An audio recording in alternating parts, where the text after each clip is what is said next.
You know, whether it's IG, TikTok, YouTube, Facebook, or Twitter, we spend so much time online. But do you know that you could be earning while browsing these platforms? Well, that's the topic for Live with Dara this Saturday, October 30 at 8 p.m. We'll have Rochelle, Roshane, and Kadia, and we'll discuss the issue of avenues that you can earn online. That's this Saturday.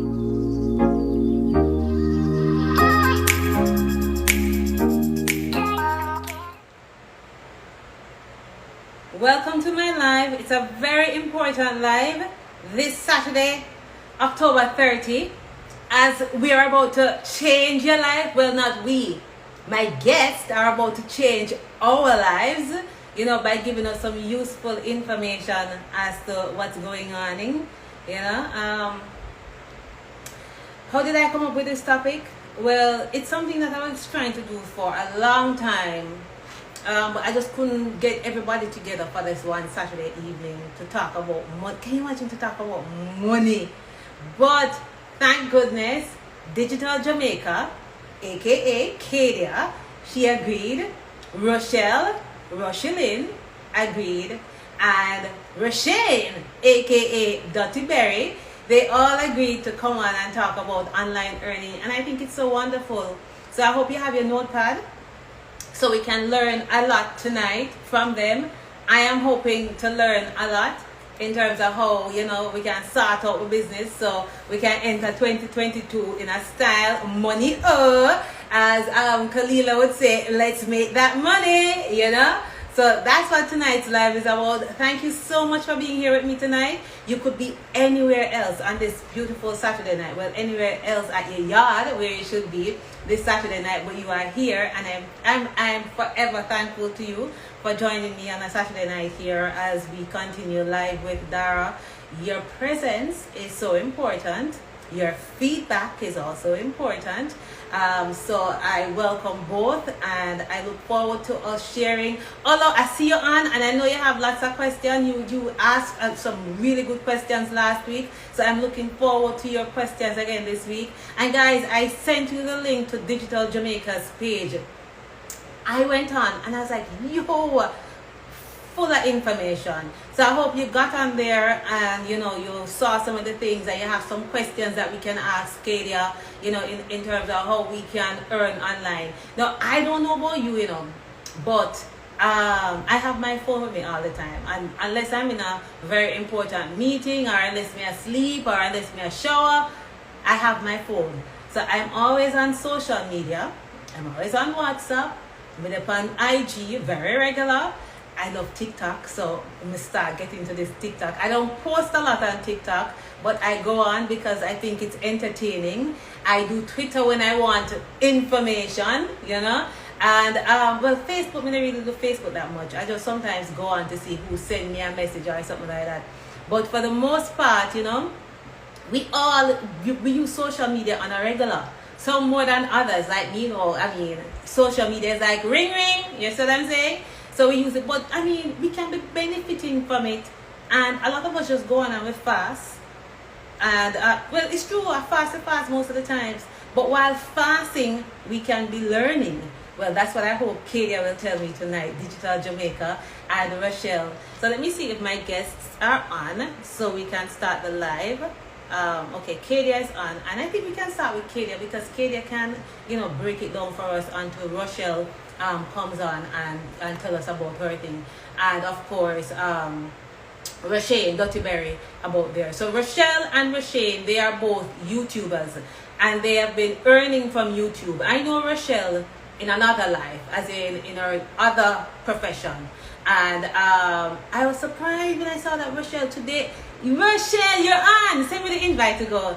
I was surprised today when I saw Rochelle saying 60,000 followers. Look here. Tina and I, we've been doing this Live with Dara page from about last year, about 1 year. I may tell you, it was a struggle to get the 1,000 followers. And we thought, okay, we get the 1,000 followers. All right, things are going to go on. And I said go. So Rochelle is going to tell me all about that. So let's not waste any time. Let me just invite my guests on. And I will have them tell us everything. So grab your notepad and let's get some information. And remember now, ask whatever question you want to ask because I know they'll be more than willing to answer them. All right. So let me just invite them on. All right. I see Kadia on. So let me tell the link to come live. Okay. Hi, Kadia. Kadia. Hi, Dara. What happened? I saw you with blonde hair yesterday. I got the haircut. Okay. Okay. All right. Hold on. Let me save Rochelle. Let me just get Rochelle on. Rochelle, send. Oh, okay. Kadia, I know you're not feeling well, and I thank you so much for coming on. I really appreciate it. I know Rochelle has issues as well. He told me that he's having a little. Hi, Rush. Hi, Rochelle. Hi. Congratulations on your 60K, girl. Thank you. 60,000. Yes, a big milestone. Thank Huge. you so much. I have my notepad because I want you to tell me how you reached the 60,000 there. It took me 1 year to reach 1,000. And you 100K in no time, girl. 100K in no time. Speak it into being. Listen, Speak it into being. Sir, welcome to Live with Dara. Ladies, thank you so much for coming on tonight. You are our teachers tonight. You hear me? So we're here to learn. We're here to learn. But so before I start, Rochelle, I wanted to start off with you telling your story. But I think before that, I want Kadia to talk about, Kadia, is it Digital Jamaica or Kadia? Who do I address? Well, Kadia, I am the founder of Digital Jamaica. So you can call me Kadia for tonight, but I'm actually here repping Digital Jamaica. And guys, I want you to go on and I want you to follow Digital Jamaica right now. Listen, the information that you're getting right there, you can't go school for the information there. Follow Rochelle as well because I'm Rochelle on YouTube and Rochelle here too as well. Yeah. So follow them because you can get some Rochelle actually. For sure. It's through Rochelle that I learned to do the iMovie editing. Because I saw her YouTube thing, I was like, I said it's easy. I never know how to do it. And then I saw your tutorial, and that's how I started Rochelle. So, man, tell you, we're going to learn a whole lot tonight. I'm so happy that the information is useful. I'm happy that you are able to use it and it benefits you. Yeah, man. Yeah. Okay. So, Rasheen, if you're on, you can just come on. Just send me the invite to come on. So, Kadia, let me start with you. He's on? I saw him join. Yeah. I saw him join earlier. Okay, so just send me the request to come on, Rasheen. I know your voice not so well. If you can just come on for a minute and just say hi, I will see what can happen. I'd appreciate that. Kadia, in the meantime, tell us about online earning before I have Rochelle tell her story. Well, that online learning is such a broad topic, and I'm so glad when you said that Rochelle was going to be a part of it. I was like, yay, because Rochelle is somebody who has been on our platform several times, somebody that we've spoken about a lot, somebody that we've used as case studies in all of our workshops because she's doing such a phenomenal job. Yes, all the time. Oh, wow. But when we're talking about when we're talking about online learning, what we're really talking about is leveraging your digital presence in order to earn money online. And really the term for that in this space is called monetization. You're monetizing your digital platforms.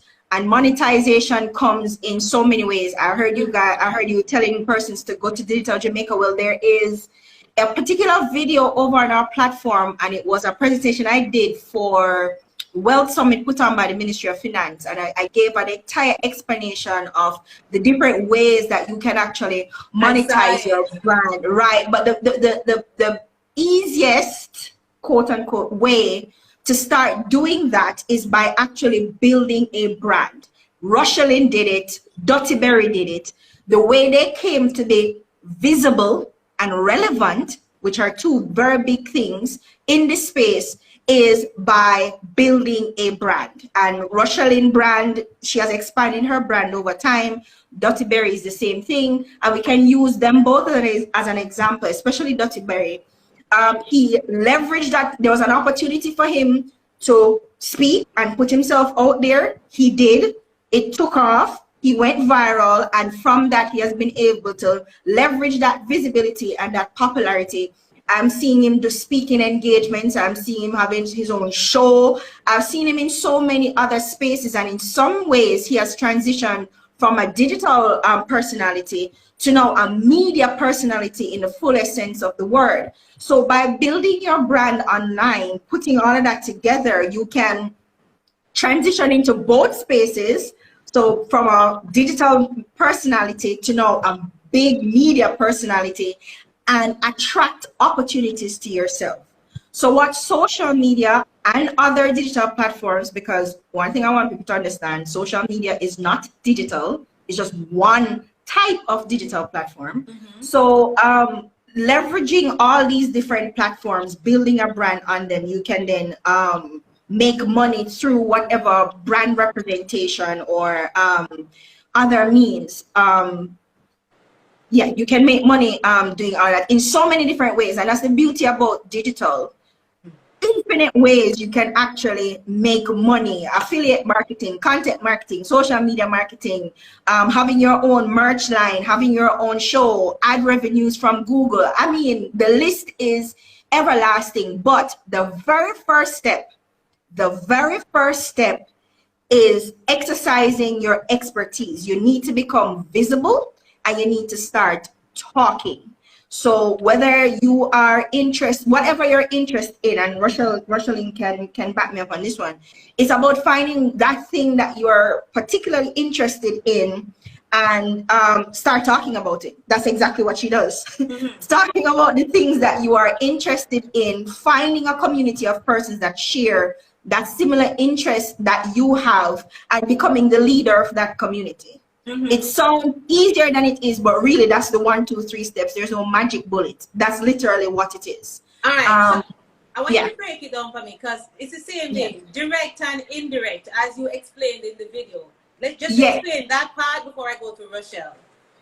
Okay, so we can split monetization up into 2 major categories. So direct monetization and indirect monetization. And again, I'm going to use Rochelin and Dottie Berry as an example, right? Because they're here and they're doing the damn thing. So in terms of direct monetization is, for instance, with Digital Jamaica, then let's say, we started out just talking about digital, what I knew about digital, how I, got into the space. From there, we could sell a book about it. From there, we could create products or a service from that brand. Now that is direct monetization, because you are directly creating something out of that brand and you are selling that thing. So you go on, you talk, you build up an authority in a particular area, you become visible, you become known for that thing, and you can sell that thing directly to persons, from your brand directly to the person. So that's one way you can directly monetize your brand, right? Another way you can directly monetize your brand, apart from like a product or maybe a service, is through sponsorship. So this live that you're doing could become a sponsored live, where Grace or whosoever, whichever brand that kind of aligns with your brand, can come on and say, well, at any given Saturday at 8 o'clock, you have 50 to 100 persons watching your live. Depending on the audience, I may want to get in front of that audience. So I'm going to pay you to get in front of that audience. That's really what brand sponsorship is like. So you have somebody who's coming on, who is sponsoring maybe one part of your platform or your entire platform, depending on what it is that you're doing. That's also a part of direct monetization. In terms of indirect monetization, now, this is the absolute wonderfulness about digital. There are offshoots. There are passive income streams that you can create around your brand. So you would probably see, and I hope, wink, wink, hint, hint, Rochelin, merch line coming. Yes, right? A merch line coming. It's already there. There you go. There you go. Big up yourself. I hope you plug your merch line tonight. Okay, so she can create a merch line. You mentioned Kalila earlier. Kalila, her tagline is always, let's get this money. Kalila can create a merch line around that, whether it's t-shirts, caps, bags, I think whatever. she has, yeah. And I think she has, right? So that's a natural outshoot or outgrowth of a brand. We can look at Dottie Berry. He started out really being a digital personality again, but he's doing speaking engagements. That's passive income. He's hosting events, passive income. So these are indirect ways he can also monetize his brand as well. Because when you've built up visibility and relevance in the space, you are now, as I said before, attracting opportunities to yourself. And the opportunities may not come directly because of the brand, but directly because of the personality around the brand. And people want to have that personality in the space to attract your people to their platform, if that makes any sense to you. Yeah. So a Grace Kennedy would want a Dottie Berry to come and do host an event because of his personality, and they figure that that personality will attract people to want to come to that event as well. So in that way, he's also selling his personality separate and apart from his overall brand. And that is what we call indirect monetization, right? So, but it can go into the math. The math on this thing is ridiculous because it can go in so many ways, and there's so many different areas of your brand you can monetize if you know what you're doing. Yes, yes. Rochelle, did you know what you were doing? I was watching your video and you said you just started out. Tell us a story about how you got started. How long ago was that? I started December 2016. Okay. So it's been almost 5 years. Yeah, almost 5 years. Had to count. So time flies, right? I know, time definitely. What happened? I think something happened with our audio. Oh, somebody must be calling her. Yeah, a call was just coming in. Okay. Yeah. I'm saying when I just started, I can't say that I knew exactly what I was doing, because I started doing I had just started my natural hair journey, and I was documenting that process because it was a little tedious. It was short. I never know exactly what I'm doing and how to do it. Hi, Dottie, aka Barry. Hey, what's up? Yeah, but as I learned what to do, I started documenting it and putting it on YouTube for others to learn as well.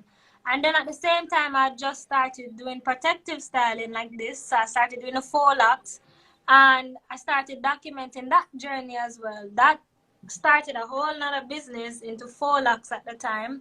But as I was doing that, I was still trying to figure out what exactly am I doing, what exactly am I trying to do. I just know that I like to video, I like to document these things, but no real direction. And because of that, I was very inconsistent for about 3.5 of that 5 years. It wasn't until I would say late 2019, early 2020 that I actually started to give the Rochelle YouTube channel some real focus. And that's when I 1.5 years to get to 60,000. Pretty much. What? Pretty much. That's when I started to give it some real focus and really buckle down. I mean, Barry and I have been friends from before it started, you know, becoming what it is now. And he can tell her from back then where it was, I was doing a little bit of this, a little bit of that, a little bit of this, until finding that focus and just zoning into that and becoming kind of the expert in that field, or becoming, you know, the go-to person in that field, for lack of a better term. So it was late 2019, early 2020 where it started to really take off, where I started to really give it the time and the energy and the focus that it really deserves. Because people may think that this online brand or persona or this whole thing is easy, but it really takes a lot of work for it to look like it's easy. It takes a lot of planning. It takes a lot of things, you know, for it to be what it is. But I'm happy where it is right now, and I definitely have a lot more room to grow. So backtrack to where I said I started with hair, and then it kind of transitioned and blossomed into a full lifestyle package around Jamaica, more than just me doing here, but it's now me going to these different places, because it's a myriad of things. And I try not to narrow down the brand either, or narrow down the channel to just one thing. Even though we speak about being focused, but it's still focused but broad enough to attract what I need to attract. So there's a little bit of house hunting, because that's the area I'm interested. There's a little bit of country vlogging. There's a little bit of, a little bit of my lifestyle, a little bit of my journey. And all in all, the brand and the channel is about entertaining you, or it's about educating you while entertaining you. And it all, really, the focus is Jamaica. But how do I really leverage that, and how do I really get Jamaica out in the different ways, as opposed to just, some people would, I know a lot of people would love for me to just focus on real estate alone. But I can't be boxed in. I'm this person that does so many things. I can't just focus on one thing. But if there's not the one thing, there's still a focus, because the focus is still brand Jamaica at the end of the day. So a lot of your followers are from the diaspora. A lot. The great majority is from the diaspora. Okay. Jamaica happens to be my second largest market, not the first. And to be honest, that's the trick with YouTube. Yeah, Jamaica to get the diaspora market. Jamaica was never my main market to begin with. It was never, my intention was never to capture Jamaica. But I did, and I'm grateful for it. I'm still doing content here, so of course I'm going to have Jamaicans living in Jamaica that are going to come along. But it's really the diaspora and across the world, because it's to bring people to Jamaica. Jamaicans here already know Jamaica, to an extent. True. But Rochelle, how do you do it though? Because I know you have your 9 to 5. Yeah. And then you have another what? 5 to 9? Yeah. And then a 24/7. How do I do it? Is an interesting question. It takes a lot of planning and a lot of strategy and a lot of dedication, and just having the mindset to do what it takes to make it work. I won't say it's easy. It's quite challenging at times, but when I say if you want something bad enough, you will do what you need to do to get it. So yeah, but it definitely takes a lot of planning. And I know usually, or a lot of times, creatives you associate lackluster work ethic with creatives a lot of times. Yeah, in a sense, because creatives are perceived at times to just, you're a creative, you just do what you want, you're kind of free for all, kind of that. Even though really, in essence, it's not that, but that's how it's perceived a lot of time with corporate. And working with corporate and being a creative, and then being in corporate, then I can see both sides. A lot of times it's perceived that way, but because I also have the corporate background and that structure, it allows me to get it done in a systematic way. So while I would collab with other creatives, and their way of doing things is much different from me. I need time, I need structure. If we start 2 o'clock, we start 2 o'clock. I need a plan, I need that, because that's how I have to do it for it to work for me. Okay. I can't do, we're just going to show up 6 o'clock, and I can't do that. Okay. Rochelle, Dutchy Bear. No, let me call you Dutchy Bear, because it's Dutchy Bear tonight, right?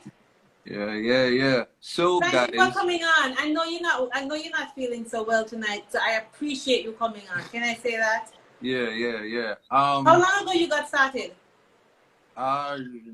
Over a decade. It's been a journey.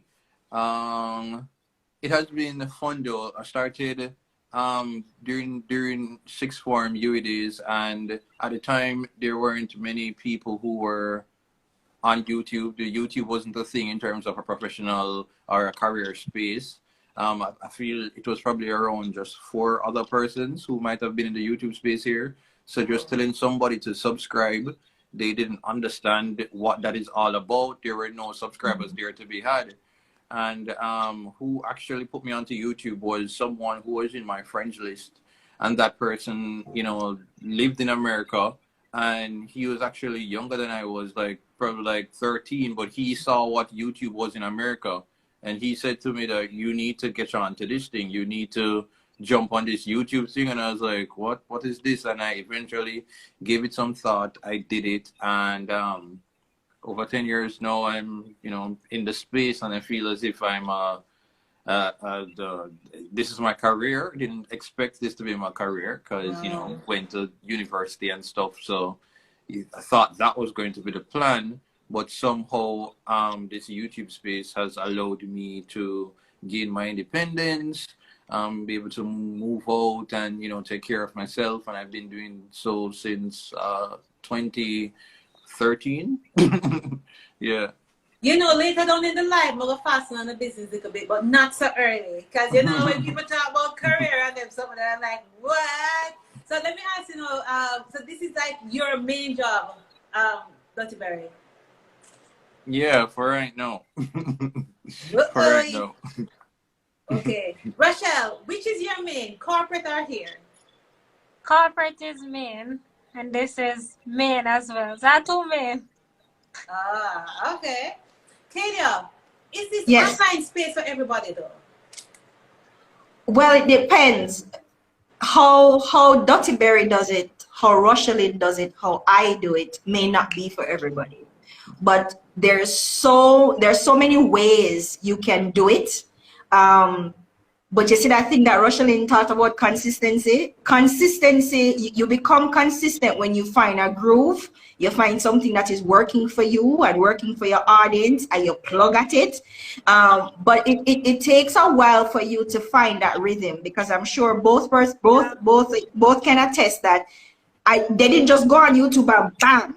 Not at all. It took a while, and Jamaicans and YouTube is a very tricky kind of platform because Jamaicans love entertainment. They will go on YouTube and they will watch things that are entertainment related, not so much other things, right? And you have to constantly be engaging them in that way for them to constantly watch. Yeah. We like the excitement and the ray, and we love that. Yes, we will go on YouTube and we will watch that, yes, but not so much other things. So it depends. YouTube is not for everybody. I will say that. YouTube is not for the faint of heart, and not for persons who get frustrated easy. You know, that's the battle is for those who endure it to the end. It is not easy. The algorithm changes every minute. They have new rules about things. It's too easy to get demonetized. It's a beast, and it's not for everybody. But everybody, I believe, have a skill, have a talent, have an interest that they can monetize. I honestly do believe that. So you have to, the work is for you to find what that thing is, and also to find your audience that would be interested in something like that. And we're living in 2021 is a space where people will pay for the content that they want to see. So if you can give them what it is that they want to see, that they want to watch, you can earn. But be very careful about, oh yeah, I'm going to be a YouTuber, because it will break you, and you don't know the strength of Jesus until you try to be a YouTuber. Yes? That is true. So, it's not for everybody, but digital is for everybody. You just have to choose your platforms extremely carefully, and people don't put enough thought into that. And that may be a reason why they're either not growing or nothing is really happening for them online. But there's so many different types of platform online that pick one that works with you, work with your personality, work with your vibe, work with whatever skill set you have, and plug it. Because that's my next question. How do you choose? Yeah. You have TikTok, you have IG. You have Jamaicans. I think Jamaicans sleeping on TikTok, because the Jamaicans that are already over there in TikTok are doing. First of all, hashtag Jamaica over on TikTok is the highest viewed hashtag on any platform. I don't know if Jamaicans know this. So much so that non-Jamaicans are trying to get in on the hashtag Jamaica hashtag over on TikTok. So you will see a hashtag Jamaica, and Dr. Barry still laughing. I think you know what I'm talking about. So you will see a hashtag Jamaica, and you will think, oh, Jamaican content, but it's Becky going, hi guys, you know, my trip to Jamaica, like she took 3 years ago, but she's repurposing the content because hashtag Jamaica has over 7 billion views on TikTok. That's the highest views it has on any other platform. In fact, on all other platforms combined. Mm-hmm. So it is a very, very popular hashtag on any platform, but especially on TikTok. So, but we are hashtag Jamaica. It's us. It's our culture. It's our brand. More Jamaicans need to start capitalizing off of hashtag brand Jamaica or hashtag Jamaica, because it is super popular, and Jamaican content is also very popular because Jamaicans, we're kind of hilarious. I mean, Yeah. hello, that's fair, right? So people will tune in to kind of experience that culture. And with digital, you can create your own stage. You can create your own platform. You can create your own media space where you can perform, because that's what we're all doing. We're performing, and you can give people access to that. And believe me, they will pay for it. But again, that thing about strategy and knowing what you're doing is very important. So if you think you're just going to jump on today and start saying some things and boom bang, it doesn't work. It doesn't work that way. Before I go to Rochelle and Rochelle, I just love saying Rochelle. Tell me, just give me a run through now. So which one is the top earner? YouTube followed by TikTok? Well, TikTok creator program is not as well defined as the YouTube creator program, and because it's still new, and a lot of things that TikTok offers we don't have access to in the Caribbean because banks. But we're not gonna go there tonight. But YouTube has a more well-defined creator structure. Problematic as it is probably more defined than any other platform I know of.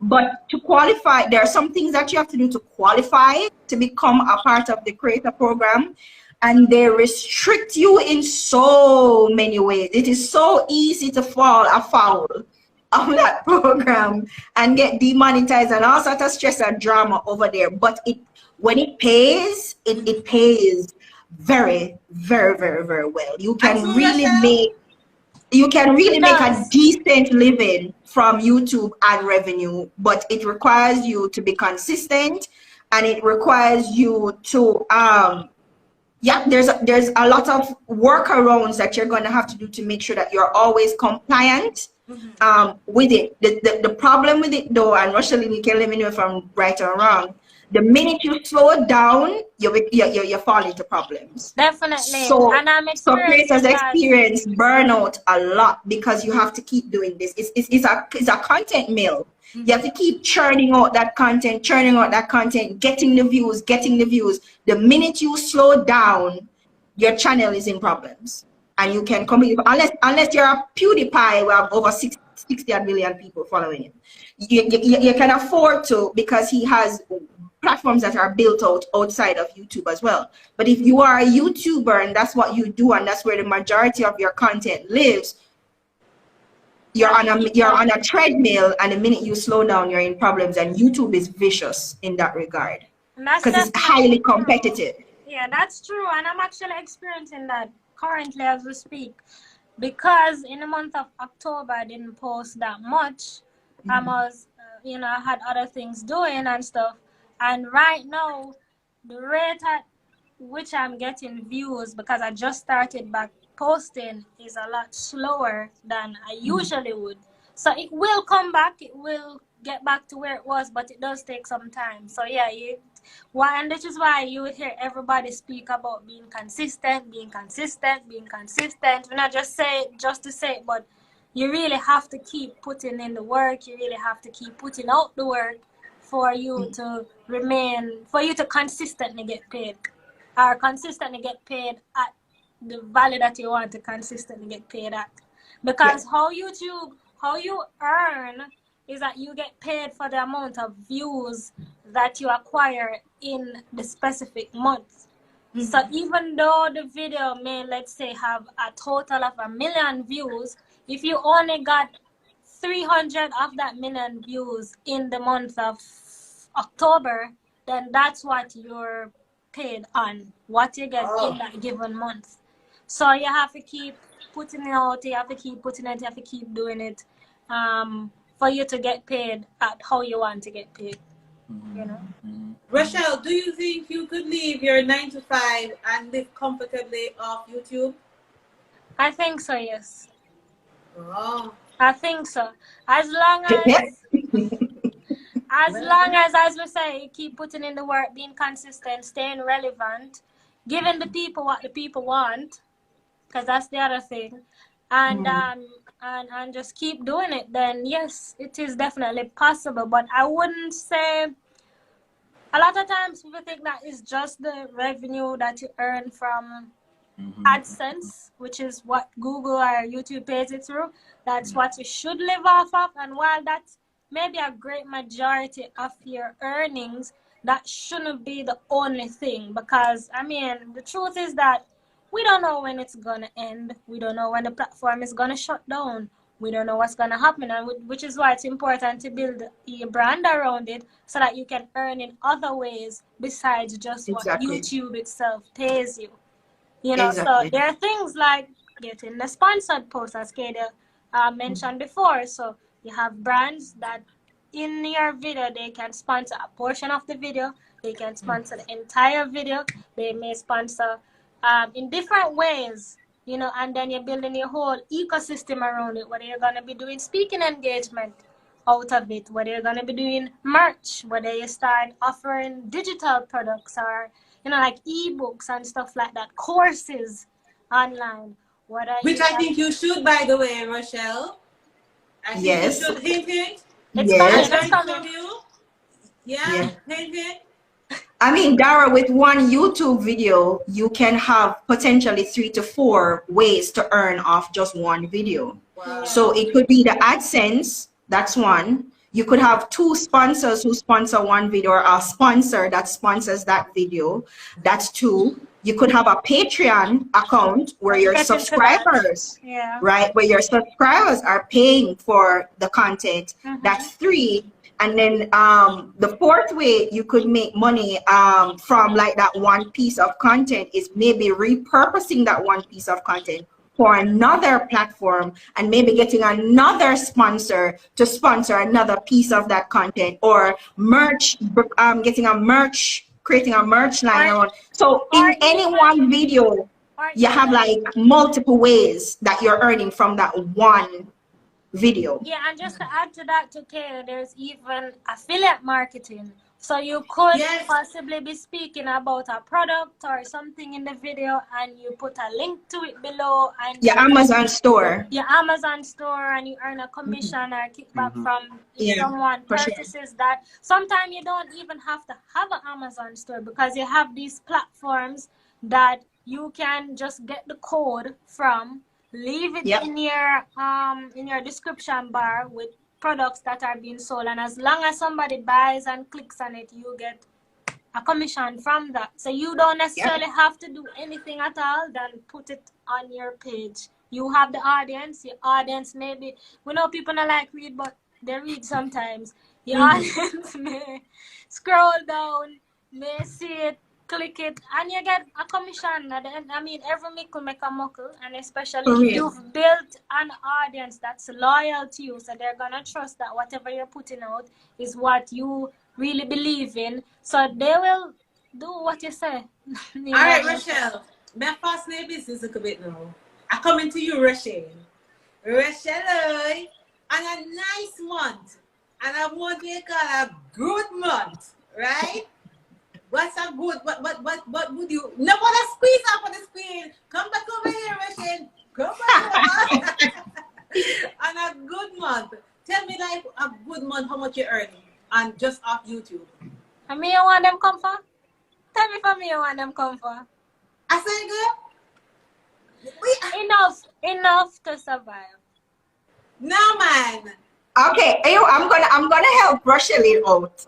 Dara, because we don't want to expose our business like that, because you know the climate kind of, you know. Okay. On a good month. Sorry, Rochelle. We don't want the tax man them come up on. I'm so sorry.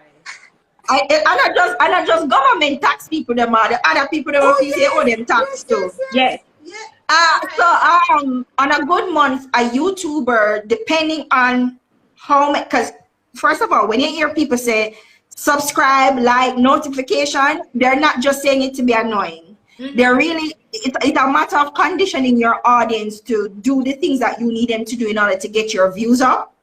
Because if they click that notification bell, they will get a notification that there's a new video out that you need them to watch, because you want them to start watching that video over a certain amount of time, because as Rosalind says, is the accumulative watch time for that period that you're getting paid for. So if you can run that number up, you can get paid more money.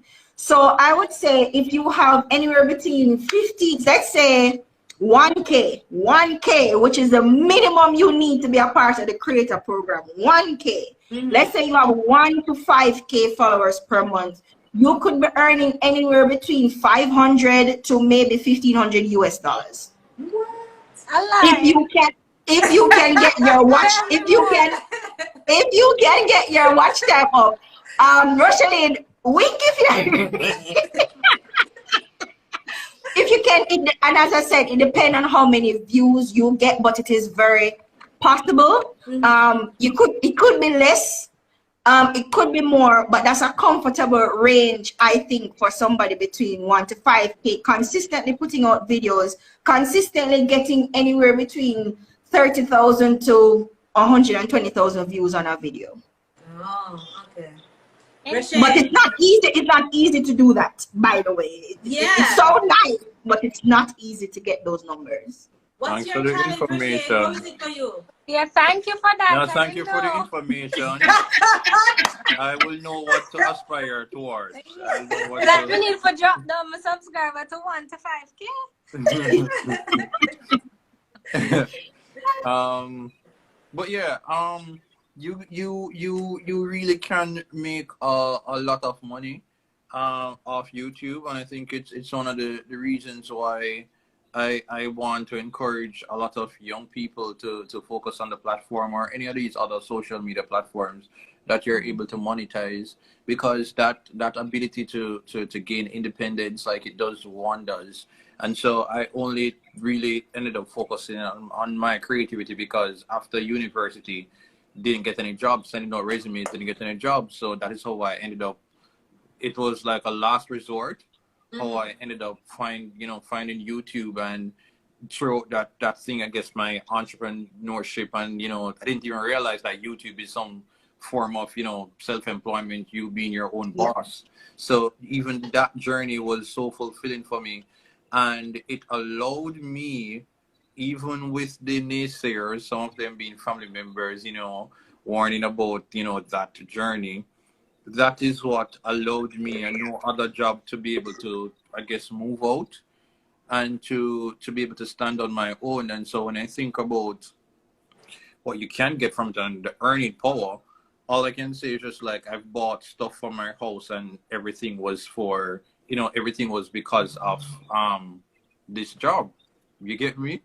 And that for me was just like, whoa. Take note, he bought stuff for his house, and everything that he bought was from YouTube. And so, but there's some very cheap stores that are available in the downtown Kingston area. Yes, You get me? When people are migrating, they sell off their things at a reduced cost. Yes. They sell it off. Yes.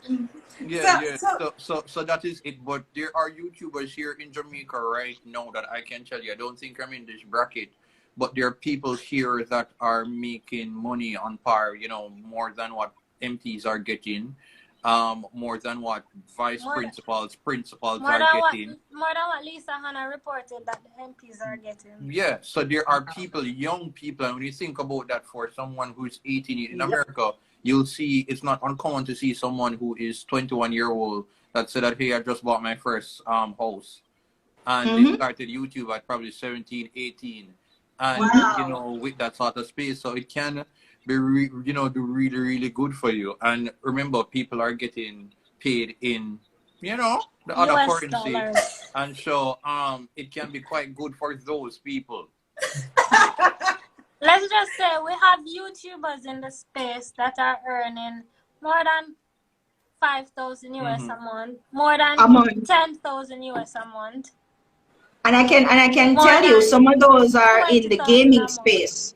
They're in spaces that you're not you wouldn't think that they would be in, but Mhm. they're gamers. Mhm. Those are the Jamaican YouTubers who are making a killing on YouTube. There's one called what's his name? I think it's Kyle. Is it Kyle or Yeah, I saw Kyrie? him in the news the Right? other day. Yeah. Right. He has over 1 million subscribers. I think he has 1.5 or something like some million Mhm. subscribers on YouTube. Now he makes, think about the ad revenue that he's making with that amount of subscribers, where an average video gets over anywhere between 320 to 1 million views. Think about the kind of revenue, and he's putting out like about 4 or 5 videos a month on a good month, right? So you can add that up. You can count What's that. he called? It's oh God, something on the right. I'm gonna find his name, and Yeah, I'm You gonna had I tell try saw you him in the arrange news shortly. the a other day. collab. It's a collab. You had try arrange Russian. It's a collab. You had try arrange. I'm gonna tell you his name shortly. In fact, I spoke about him in that same video I was telling you about Dara. He was one of the examples I gave, because he has several gaming studios that sponsor his Yes, live, yes, because yes. he does live gaming, but he is also on Twitch. And he's also making money from that same video, because he can go live on YouTube and on Twitch and making money from both those platforms at the same time. So he and persons that I know, 2 Jamaicans. There's the guy named Wright. I keep forgetting his first name, and there's another one who has almost 400,000 followers, and it's that kind of same thing. They're both in the gaming industry. But guys, what you need to understand is that it is going to, there's a lot of depend. You can't just say this, you do this and that. You're going to hear people say it depends a lot, because it depends on industry or niche that you're in. You have certain niches that perform better than others. So entertainment, beauty, fitness, those tend to perform better than others for obvious reasons. People want to go see people do makeup because they're interested in makeup. Mm-hmm. People want to see people do fitness because, like They me, want their we're over fitness. here and chubby and looking at her going, wow, that looks nice. She look nice, because I know I ain't going to do it. So I'll watch her do it, because that's entertaining for me, right? Live vicariously, right? So travel, those niches tend to perform better because they are catering to, or I would say, a desire for self-improvement. Mm-hmm. And so people will watch that constantly. If you're giving them instructions like how-tos, depending on what the how-to is, if you click how to make money on YouTube, oh my God, I think that's probably the biggest title on YouTube is how to make money either on social media or on YouTube. So if you're giving them an instruction on how to do a particular thing, then those kind of instructional videos tend to be good as well. But there are some other niches that I think Jamaicans either miss or avoid or don't know about that they can also make money in. So the cooking niche, Jamaican food is very popular. So the cooking niche, you have Chef Adrian, who has almost 400,000. He was on Smile recently. You have Chef Ricardo, who has over 1 million followers already on YouTube. Yes, so Jamaicans in the cooking space are making, they're getting the subscribers and they're making a lot of money. But there's also the personal, all right, so people fast. We know this, yeah? People fast. People go online for fasting and Yes. business. That is an industry. That's actually an industry by itself. And so it's, Rochelin said it's kind of like a day in the life of kind of thing, where you are what they call a POV. You're watching somebody else go through their day to day. Oh, this is what I did when I got up. And you're literally watching somebody get up, bed, eat, go work, walk around. And it's fascinating to people. For whatever reason, it's like you're getting a glimpse into somebody else's life, and it's fascinating. So people will spend hours watching videos like that, and also cleaning videos tend to do very well. Cleaning videos, whether you clean a car, a house, whatever, people will watch people cleaning, and that's where Marie Kondo made a ton of her money. And now she has a Netflix series. You guys know Marie Kondo, the lady that foreclosed for a living? Yes, Yes. So she So has a people who, channel on just folding clothes? well, she teaches you how to fold clothes with I love. did. Women You see, really like, the Okay. thing you is need to that find something. I mean, there, that's part of what she does, but her larger thing is self-care through keeping your space clean, kind of almost like a feng shui kind of thing. there's a niche for everything. Everything you can think of, Everything you think of a there's a niche. group Yeah, of people that are interested in that. Just like the yeah. ASMR videos. I personally Oh my sometimes think God, some of them are weird. Somebody sit down and they're all weird. there's a niche for somebody that just want to sit down and listen to you tapping a finger and making sounds because Are it you relaxes. serious? It helps with Yes, anxiety, the depression, all of. There's a niche for everything. You just have to find your way of doing it to make you stand out. And as yeah. Kaden said, there are And find your niches. audience. There are Guys, I niches. hope you're listening. You hear this? So There, you think so you might just have one of these skills, tapping your yeah. fingers and making some money off it. And Wow. there are niches that get a higher, what's called in YouTube term, a higher CPM, which is a cost per million, which means a cost per 1,000 views. And from that, the YouTuber earns what's called a RPM, which is revenue per 1,000 views. And Skeda said there are different niches that attract a higher or a Higher. lower Yeah. CPM and RPM. So niches like real estate have a higher one, tech, you know, personal finance, anything with money, things like that. Because, and if you think about it, people always ask me, why tech? If you think about it, the tech industry is a multi-billion-dollar industry. These people, Trillion. a Trillion. trillion-dollar industry. These people pay money to advertise, and YouTube is essentially an advertising platform. So these companies pay YouTube to advertise their products and services on their platform, and YouTube then puts it on your channel, somebody with an audience to advertise to your audience. So they're paying much more, they're automatically in a much higher category than someone else.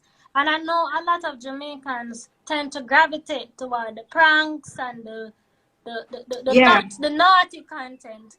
And I'll never bash anybody's creativity or content, but things like that attract a much lower CPM. So they have to get a lot of views to earn a lot of money. So they do True, get a true lot that. of views. So while someone in a tech field can get a much lower view number but still earn higher than that person or equal to that person, because that niche itself attracts a higher CPM, Higher, right. they definitely have to put out the naughtiest of the naughtiest to get the views up, because their CPM is automatically lower. And Yeah. you know, it's just also, and when Jamaicans, I would say, always encourage, like when you're trying to choose what direction you're going into, think about what is your end goal, what it is that you want for yourself, and what it is that you want for your brand. Because it don't make sense you say you want to become the next female prime minister, male prime minister, and then you out there put up what's the size of my penis videos every day. It's just not going to work. You know, you also have to But there's a space for it, you know. there's a space for Virtually, it. but not on Agreed. YouTube. Guys, OnlyFans is a thing, and you can literally go for OnlyFans. Yeah, you see, you can go on OnlyFans. And guys, sometimes people think OnlyFans is for the salacious. You have some of the biggest earners on OnlyFans are persons who are into fetishes. Yeah. So foot fetish and fetish. Definitely. People literally just go for OnlyFans, go show them foot and make a ton of money. Definitely. So if you guys are into the more kinky thing, then OnlyFans is probably where you should be. And ain't no shame in that. And definitely. No, but you know, because you know people. Wait, hold on. The point I'm trying to make is that you need to first understand what it is that you're trying to accomplish at the end of the day, and align yourself with what it is that you want at the end. So don't be wanting to at the end to become the next Queen of England, and then you offer you're doing something. Because once you put out something, you have a digital footprint, and it never leaves. It never goes away. It's always there. No matter how much PR you get, look at Kim's thing. It never goes. No care how good Kim Kardashian does, and how much businesses she put out, and how much good things she does. She studied law. People always remember her for her Video. Where she started. You know, so it's always important to remember especially when you're starting and you have a clean slate, focus on what it is that I want in the end. If your thing is more sexual or kinky, or that's fine. There's a niche for it. There's an audience for it. But just make sure that that's what you want, because you can't. It won't leave after. It will always be there. Thanks for that information. Rochelle, let me pick up with you. So, you want to pick up on something that Rochelle was saying?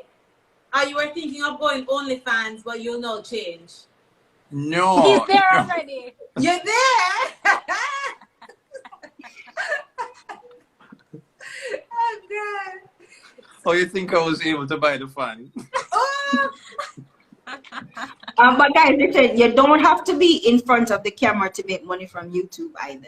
Okay, and that's something else people need to know. There's a channel on YouTube called Apex, I think it's called. They've never, you don't know who run the channel because they've never showed their face. And this is there are so many channels that have millions of followers. You've never seen their face. Literally, you have somebody who's doing a voiceover, and what they're showing you is stock photos or stock videos, and they create an entire narrative around that, and they put that out, and they get millions and millions of views. But what I really mean is, you don't have to be the talent to make money from YouTube. You could produce the talent and still make money from YouTube. So you can get into digital media production, whether you're editing podcasts or editing YouTube videos or helping people set up them YouTube space, or, you know, you don't necessarily have to be the person sitting in front of the camera and doing the talking to be able to make money. So if that's not something you're comfortable with, then don't. But guys, YouTube is only one platform. And as I said, if you have a strong stomach, I wouldn't recommend go fast with it, because if it will show you say you was not as strong as you thought you were. When you try to max it up and I figure out why you can't get the views. Your content is so good, why you can't get the views. But there's one thing, there's one thing that Rochelle said too: don't target a Jamaican audience. You ever hear when people say if you want somebody to notice, you ignore them? When you ever hear that saying there yet? Yeah. Like if you like a guy and you want him to notice you, you ignore him or you treat him, yeah. It's the same thing with Jamaicans and you. The unfortunate thing is that Jamaicans recognize you when other people recognize you. When it becomes popular for you to be noticed, sometimes that's when they notice you. It's unfortunate. Exactly. And I just saw it said, so you just ignore them, you know? I mean, don't ignore them, but you just refocus. Yeah. For real. Let me ask you now, so your focus is on YouTube right now. Are you planning, I know you're on TikTok. Are you planning to go to the stage where you start monetizing your presence on TikTok and IG? Oh, good question. I think it's something, listen, listen, I remember at one point in time where I was on YouTube and I was doing well there. Then when Instagram emerged and it was about doing those skits, and you had these influencers now doing the short comedy bits, I stopped doing YouTube and realized that, hey, Instagram was monetizing me. So I lost all of this income because I was trying to kind of be one of these skit making persons, and that wasn't my thing. One of my things I had to recognize that I can get away with longer content.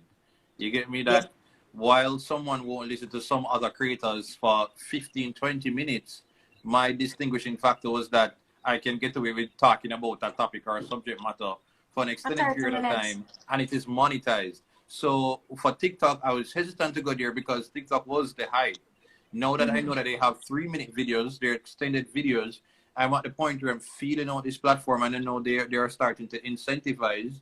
So now I'm open to seeing, do I take bits and pieces from you know, from the existing countdown or wherever and put it on TikTok? How do I insert Dirty Berry and what will work there? So I'm testing it out, but it is very much on my mind. But for now, I'm focusing on where I can get monetized, because there are a lot of people who are in the social media space that, you know, the hype is there and the popularity is there, but I say a lot of that isn't there.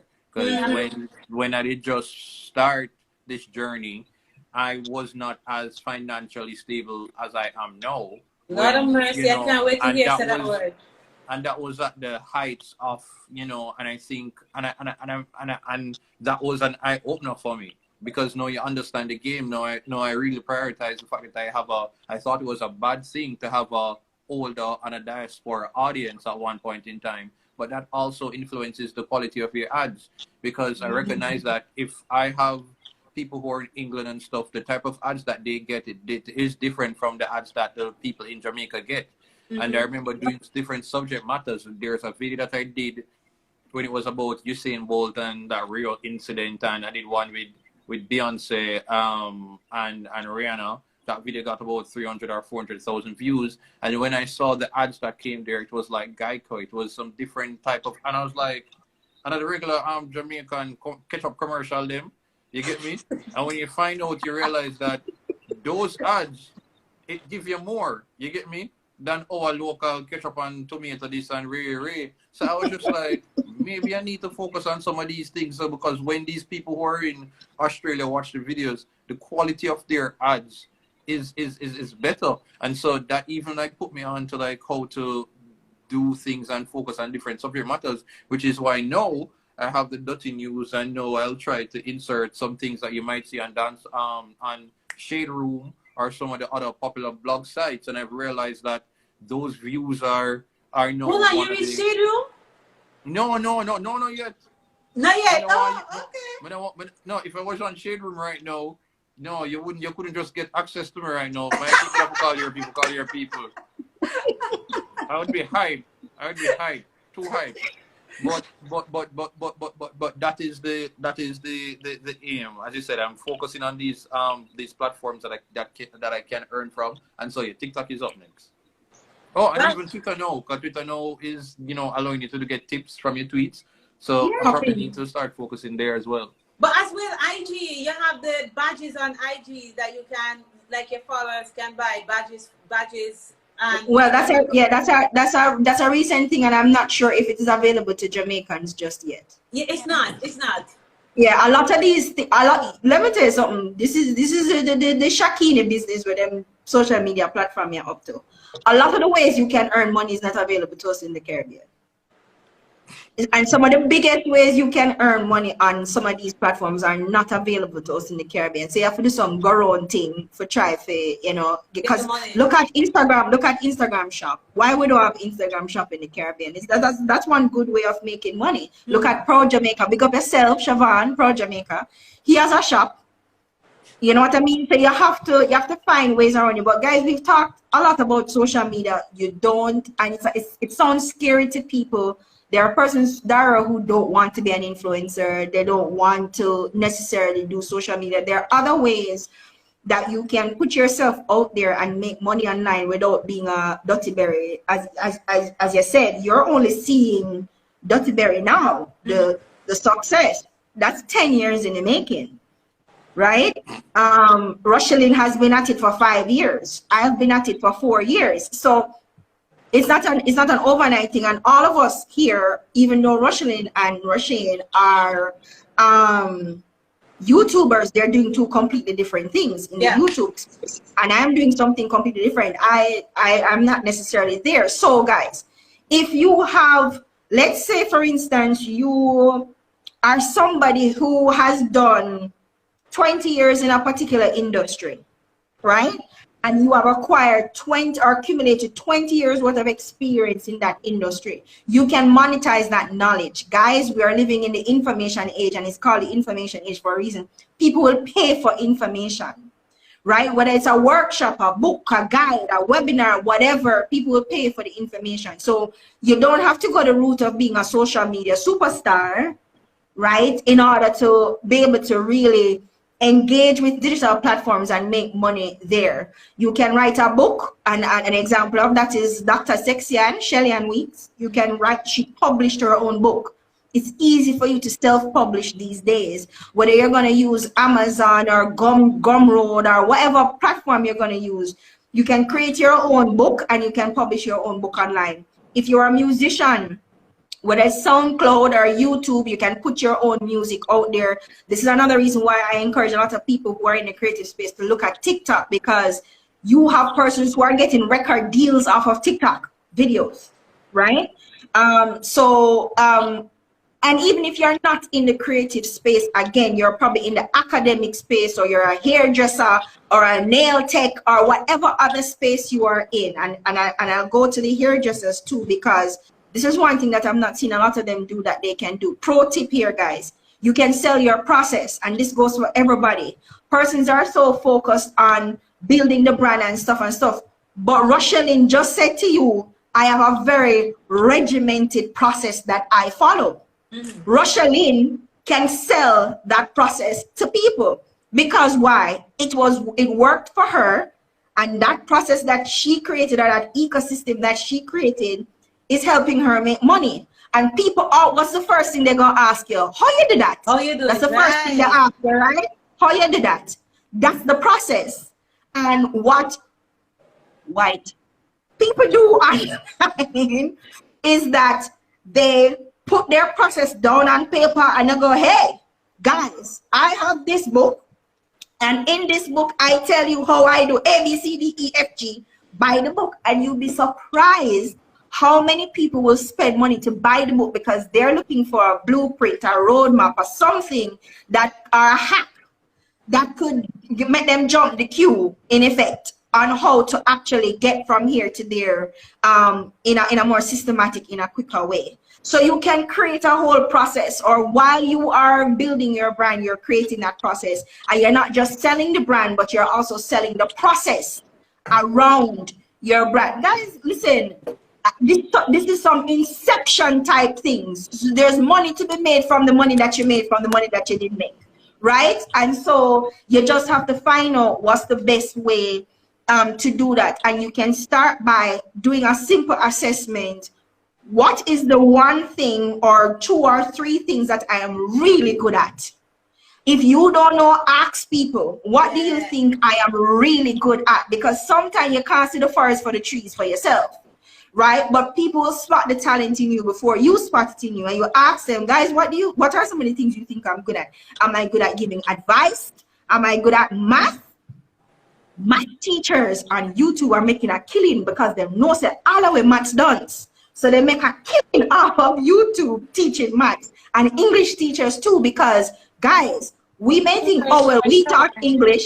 Some of us, anyways, talk English, right? But a majority of the world are not English speakers, but they want to learn English. So you can make money teaching people English. You know Spanish, you know French. What do you know? Do you know Jamaica? Are you familiar with hotspots and stuff in Jamaica? You can create a guide to traveling in Jamaica.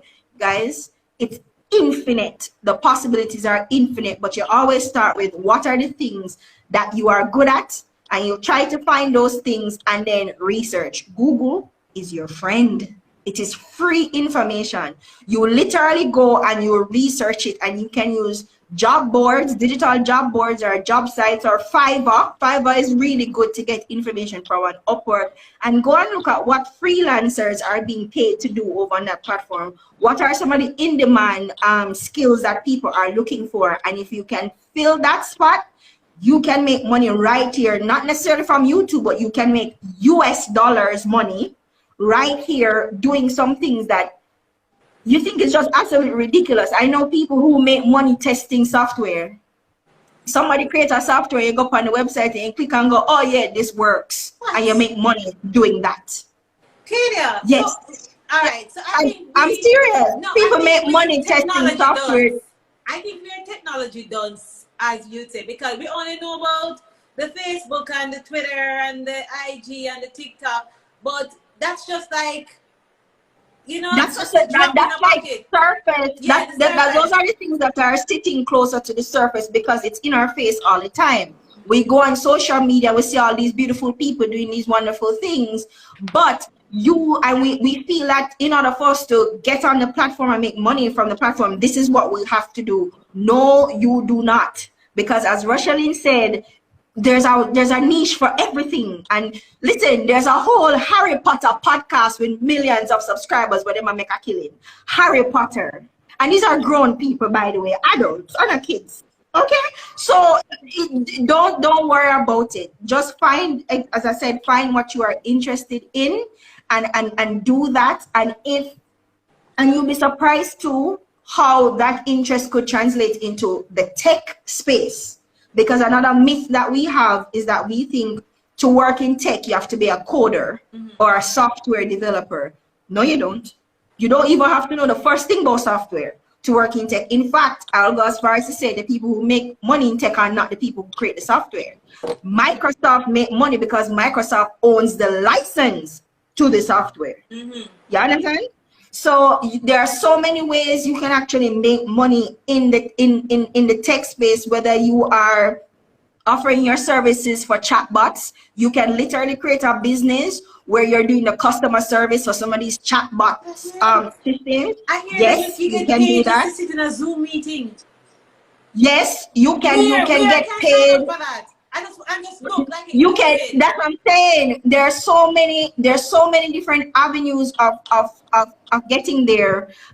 It's not just, okay, where do I go and sign up for this? Because there's so many entries, access points And I want to to get into add, these different things. that there are people with some skills that they don't realize that they can monetize these skills, because for like YouTubers like myself and Barry and other people, we may not have some skills that we need to perform our jobs. For example, we may not have the time to edit all of these videos, and you may know how to edit. So we can utilize your skill.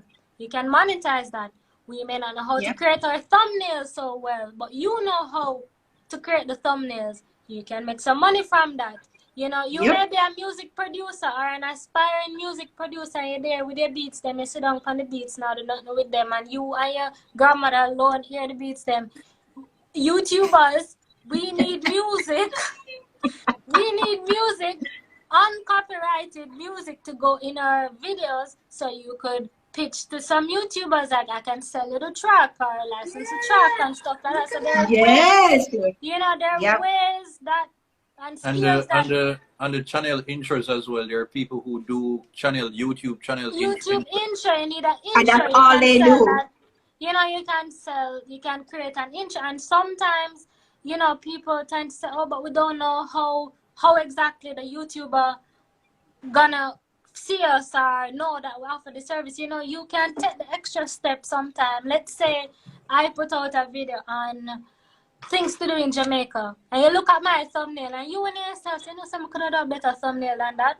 What you can do sometimes is go ahead, maybe create 2 other thumbnails, email it to me or the YouTuber or whatever, and say, hey, I know, you know, I saw you created a thumbnail, I thought it was great, but here are some options that you could use or not use, and maybe, you know, you can offer it to that YouTuber for free, or offer it to them at a cost that they may consider, but you first have to do what someone else is not doing. You know, you have the skill, you have to get out there. You create some other page and you put your work, you put your skill, put your, you know, showcase your talent so that people can recognize. So you don't necessarily have to have your face. It can be the skill that you have and the service that you can provide. To piggyback off that, it definitely worked, because some years ago, someone emailed me, saw my countdown, and you know, basically pitched to me to edit, you know, wanted me to use their services for them to edit my content. And that was a new thing for me because I'm used to editing myself. But the person had a YouTube channel, and even though it wasn't a huge YouTube channel, they had editing tutorials. And so I was able to look at several videos and see the quality of their editing, and I was like, whoa. And then they basically said, like, listen, I know you want to focus on the content, on creating the content. Why not, focus on that, and you get rid of the stress. And they pitched it to me, and I was like, whoa, this actually made sense. And I ended up working with that person for about over a year. But because they pitched it, and once they had a YouTube channel, they did tutorials, so I could see their work and the quality of it, and that definitely gave me enough trust to partner. And mind you, when you pitch into the YouTubers or the creatives or whatnot, you're gonna win some, you're gonna lose some. Some going to say, I'm not interested. While you may pitch to 100 just like when you're applying for a job and you get the one. You know who pitch all day, every day? The Indians. Every day. Ooh, They pitch yes. of the Them thumbnail, flood your email. video, Oh God. email, Instagram. Just last week I put out on my Twitter that I'm getting overwhelmed now. I may need an editor. I never see so much messaging on my Twitter inbox yet, and I don't have a large Twitter following. Be Indians pitching. Oh, I can edit. I mean, personally, I want somebody from either Jamaica or Caribbean to edit my content because I needed to understand, because I do chip in patois and English, and personally, I don't want in me. I forgot to do too much correction because he just won't understand my accent. Right. So it wouldn't work for me. But I'm saying that, a lot of people are home, especially, school situation with home. If you're a teenager, if you're an adult, whoever you are, you may have some skill that you're sitting on. You can find different ways to monetize the skill.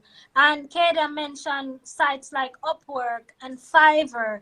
These are platforms where you can go and earn. You can put forward your skill and earn. You have different things that you can earn from reading over a document, proofreading a document, typing up somebody's document, doing the transcripts. A meeting that happened with some boardroom and they just wanted to listen to the voice recording and just type up the words. You can Doing voiceover. Yeah, Put it on the public. yeah, so like Yes. when I'm doing, depending on the content, there's some things that I outsource. I don't have the time to do everything. If I'm doing something where I need a logo for it, I mean, I can create the logo because I have that skill, but I don't want to do that. I don't have the time for that. I go and pay somebody $130, $150, $100, whatever it is, and get them create that thing because that's their area. And that's what we have to also learn to focus on what we're good at and let somebody else do what they're good at. So you may have that skill or that talent. You can sign up to platforms like Fiverr and Upwork, and there are other platforms similar to that. And you can monetize the skill in that way. And as Kada mentioned, that you have these YouTube channels, for example. And the reason I'm going to YouTube so much is because I'm a YouTuber. That's your space. Kada can give everything, but I'm zoned in on YouTube. You have these channels that people don't show their faces, they're faceless channels, and you have, if you go and type in anything about Apple right now, you may find 20, 40, 60 channels that speak about Apple and you don't see who is speaking about it. Now, that channel has a narration that's happening. They may go to Fiverr, for example, to hire somebody to do the narrations for all of that. Then they may go to Fiverr and look for somebody to create the graphic for it. Then they may go to Fiverr again and find somebody to do the editing. Then they may go back to this platform, find somebody to do the music. And then so it's a whole ecosystem around it. There's so much resources that they can pull from on these different platforms. So I'm saying this to say that you may have a skill that you're sitting on, and we know it's in the pandemic and we're not earning like we used to, and job situation is like that, and school is out, but you can go on these platforms and stay from where you are, wherever you are in the world, and it's even accessible to us Jamaicans, where you can go and earn doing what you're good at or what you're semi-good at. I paid this guy to create a logo for me. I basically created the logo for myself, but I did have to pay him, right? Because I didn't hire him. So not everybody is good, and I'm not saying you mustn't do it if you're not good, but there's that as Don't do it if you're not good. I'll say it for you. You don't have to say it yourself. Guys, you are at least, this is the thing about digital. academic qualifications are not necessary in the digital space. Nobody is going to come to you and go, show me your UE degree where say you can make a thumbnail. No, it's in the tech space, because all of us here, Dr. Barry Rushing myself, we're operating in the tech space. We're not coders, we're not software developers, we're squarely in the tech space, right? And in that space, nobody's going to come to you and say, show me a degree. Yeah. But it's more of a show and tell kind of platform.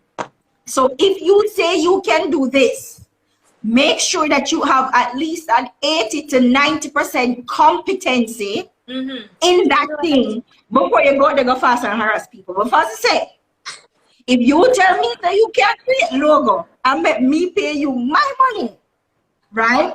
Because the other thing people need to understand, it is too easy to lose your reputation and lose face in the digital space, and it is very hard to get back once you lose it. Yeah.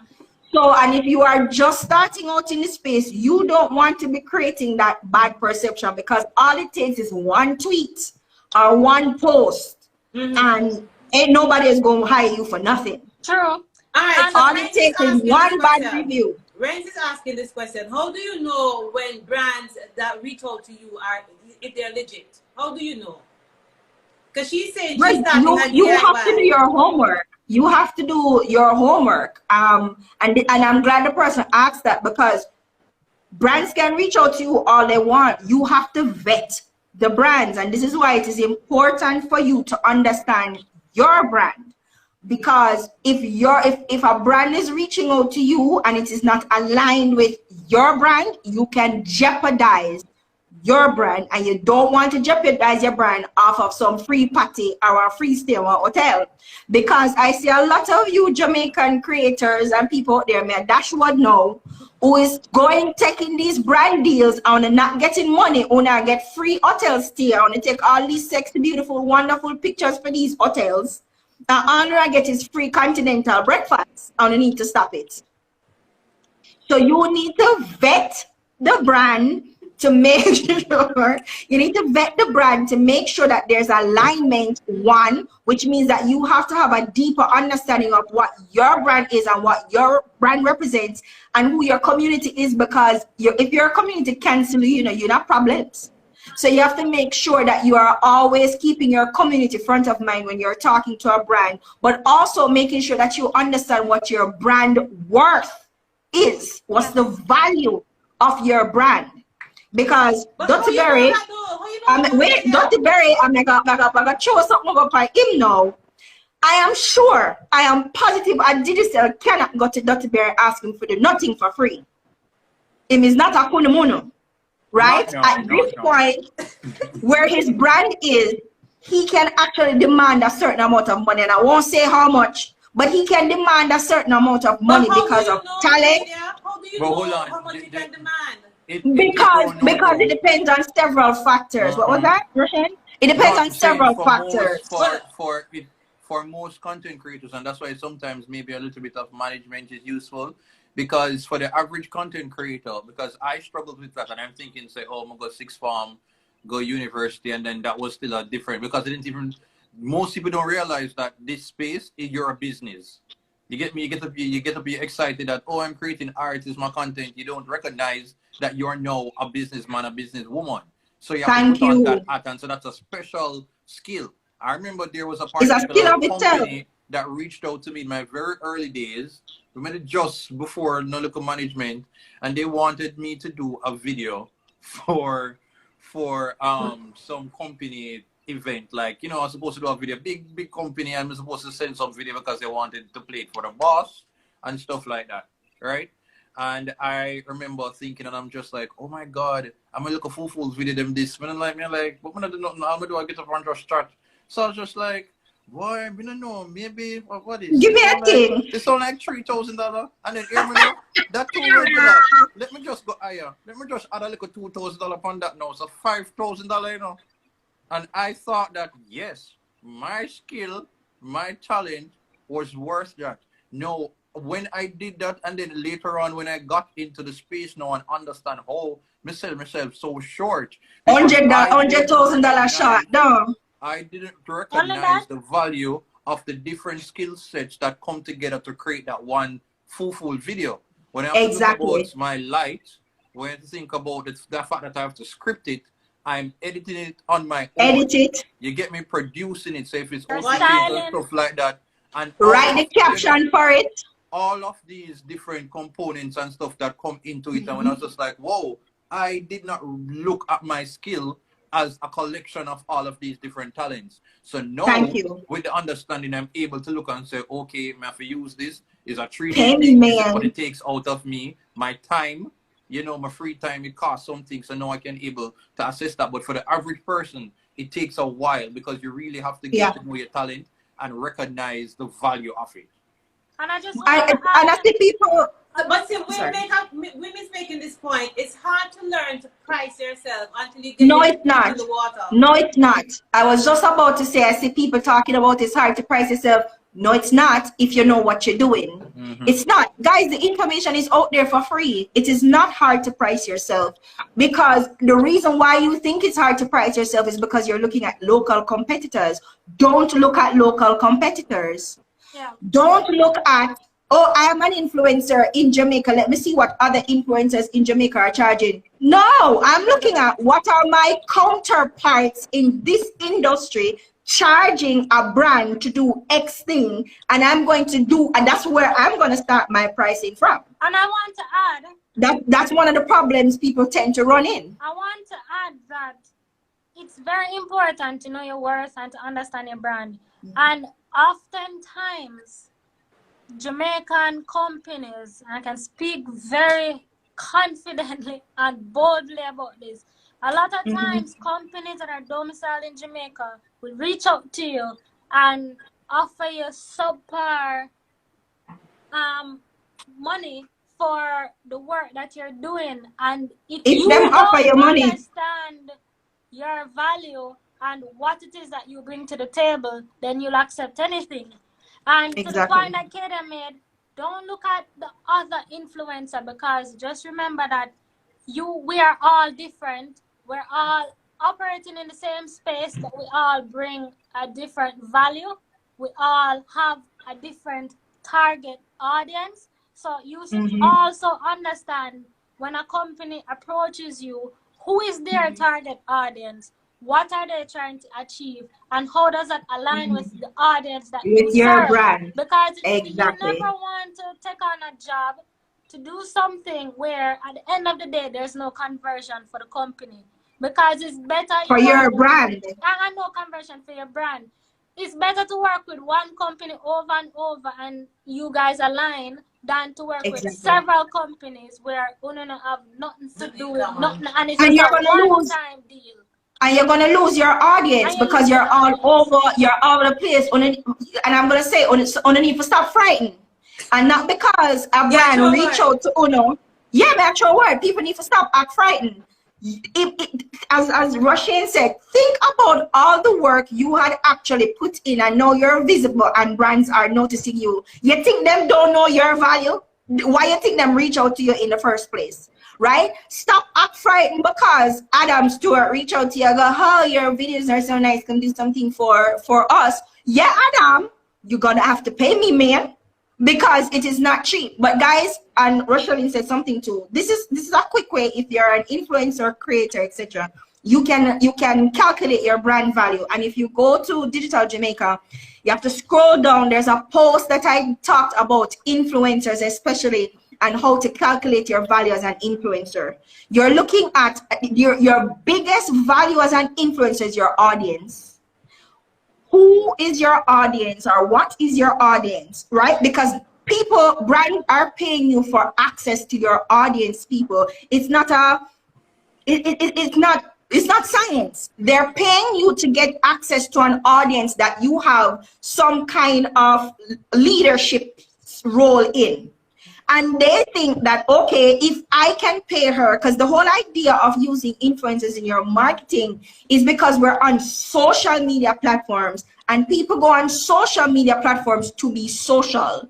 And brands who are trying to get onto social media cannot bring the same business as usual. Let me hit you with, 50% discount when you buy. But that's not going to fly on social media. The hard sell doesn't work on social media. So you have to take the soft approach, or what we call the soft sell. And that's why you go through influencers, because they already have an audience and there's already a level of trust that has been built up between you and that audience. So that audience will take a recommendation from you.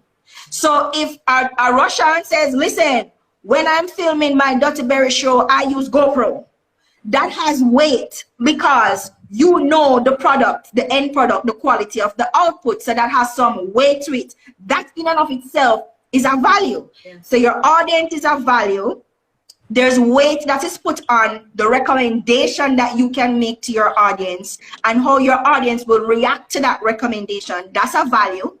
The value is also in the quality of your output. That's a value. There's value in the visibility of your brand, because again, that's why they're coming to you. There's value in relevance of your brand. That's what's coming to you. Look and feel and brand aesthetic is also a value. And I'll give you an example. You see Rochelin Bossy setup over there? You see our Bossy setup on her background and lighting and excitement. There's value in it, and there's a reason why she would have, because I've been watching Rochelin for a long time, and I've seen her space evolve into this excitement you're going on.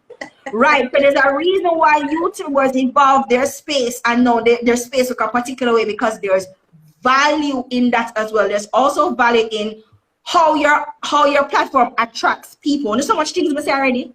All of this you guys need to calculate to come up with a overall brand value. People think you're looking at views and you're looking at follower count. Not necessarily. That's one part of it. That's what we call the vanity metrics. That's really great, but that's not the only value that your brand has. Because if you guys notice what happened in the pandemic, before the pandemic was all the excitement, people them and yeah, with their outfit on boat. Nice. Pre-pandemic, what is happening, or now that we're in the pandemic, what's happening is a lot of small influencers you see brands reaching out to now. 1K, 5K, 10K, 15K followers. And them I get the stage now. Why? Because they have more of a connection with their audience. There's more of an intimacy there, because they're not too big where they can't directly engage and make the audience feel as if there's a direct relationship or connection to them.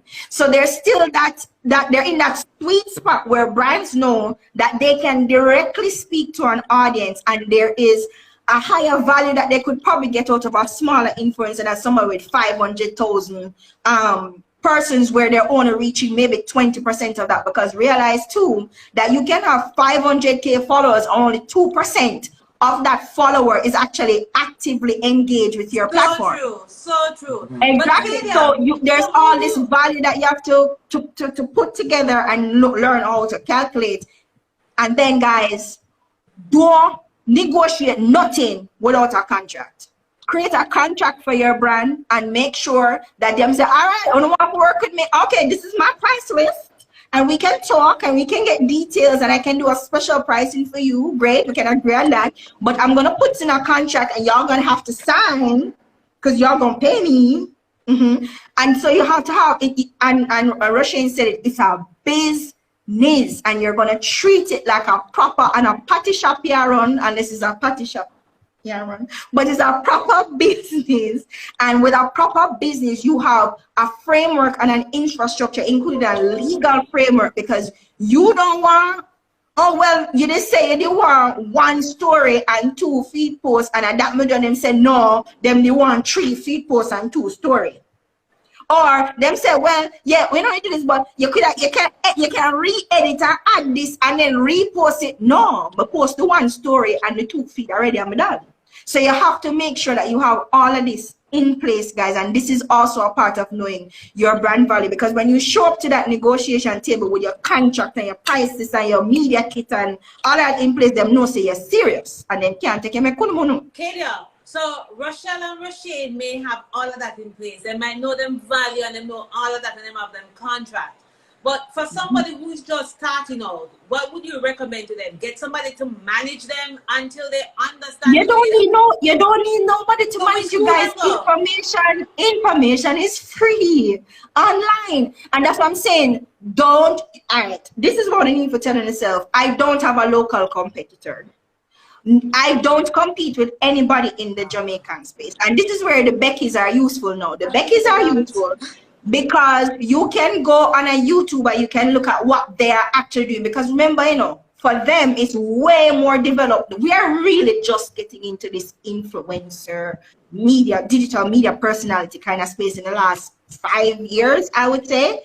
So they are already well advanced in that space. So what I would recommend you do is find one of them who are kill it in the space and watch their process. Look at what it is that they do and follow it. And a lot of them will tell you, of course, they're not going to give you the meat or the matter kind of information, but they will give you the kind of, surrounding stuff, and you can use that and build a foundation of that. Another thing I would say is, so we'll tell Rocheline for the tutorial, it's a waste of time to create an entire course and then put the course out and nobody comes by the course because they want you to give them the information for free. If you're interested in learning it, invest in learning it. So whether it's a webinar, workshop, or whatever, they happen all the time. Invest in a workshop where you can get more detailed information, because you're not going to get that on a YouTube video or a blog. So you actually have to invest in the learning process of it in order for you to get like the intricate information or the insider information that you actually need. Because half of these how to make money on YouTube videos are rubbish. In fact, I would say 98% of them are rubbish. They don't really tell you anything new. But if Rocheline, who has 60K followers, do a course and say, guys, I'm going to tell you exactly what I did when I started, how I pivoted, or how I created my strategy, and blah, blah, blah, blah, $500. Pay the $500 and go learn for it and stop jumping at the lady in back DMR. What's up? Let me see your video look nice. How you do it? Pay her for the information. Yeah. I agree. No, I mean, this one, I must tell you, how do you get to 1,000 followers? Or how do you boost your followers by like 500 every week? And you have all of those, but they really don't work. They really don't. They don't work. They're useless. All right, so Rochelle and Roshane, I want to come back to you now, because earlier you mentioned that if you don't produce the content, you may lose out on your, you will lose out on your earning, right? So how do you, like, Roshane, did you know you were a comedian before you even enter YouTube? How do you choose which content you monetize? And for you, Rochelle, how do you select like what subject you're gonna do, and just to get the persons to watch? All right, so I might soon have to go, but like, let me just say, YouTube is a place where you get to know yourself. You get me? YouTube will humble you. YouTube will allow you to grow. You'll have to get very comfortable with yourself. Didn't like my voice, didn't like certain things. If you never like where your ears steer or certain things, you have to be comfortable with who you are, because that is when you realize the minute you find yourself, your audience knows it. Because you can start off and you don't know what is your thing. I didn't start off YouTube even speaking patois, because at the time you were going to UE, I really wanted to be a part of Carmack. And you have family and people seeing you doing your thing and like, I'm just say, go away, I chat patois. So I'd be doing my thing, and I'd be doing very much like LiveWithDara. Hi guys, welcome to my YouTube channel.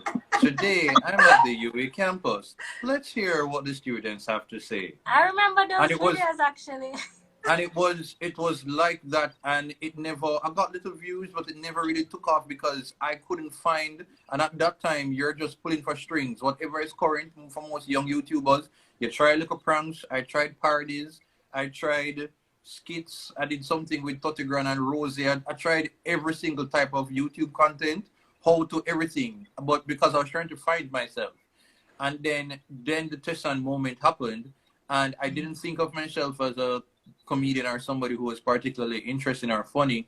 But when that moment happened, I saw people looking back at some of my older videos and then saying like, whoa, you're actually kind of interesting. And that's when I realized that, especially for a lot of young creatives, you have to be very confident in your talent, because sometimes you do have something and an idea that is really good, but all you're missing is the eyes.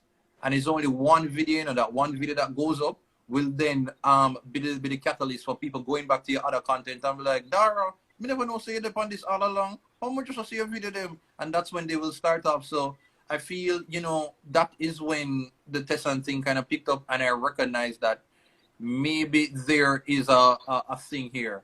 And I looked at it and I studied and I realized what I thought about why it worked.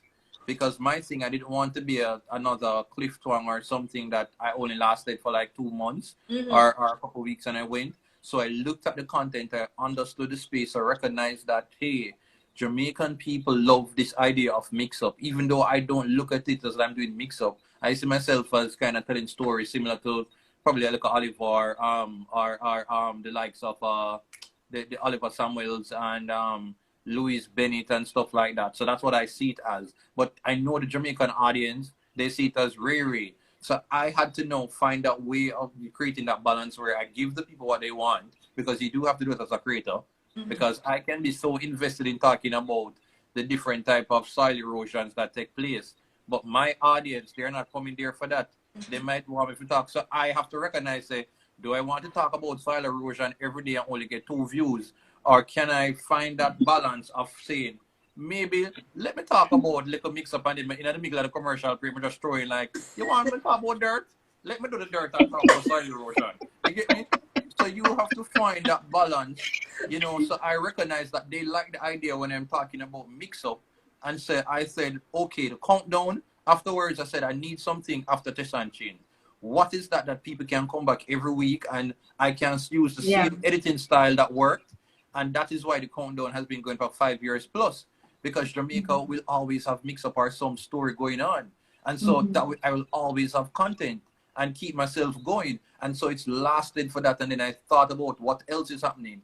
You said people like a day in the life of something. So I was just like, what else? So I started doing The Road with Dottie. I did one with Lisa Hannah and it did great. Crystal Thomas that and a was couple an other people. excellent And one. I realized that people sometimes wonder, what is a day like? And I'm curious. I think about these things. I wonder, what is your life? What is it like to get up and go to a news station and get ready? I'm interested when I find out that sometimes when I dress up here so and down here so one yard pants or one yard skirt or something. I'm like, wow, that is what it happens.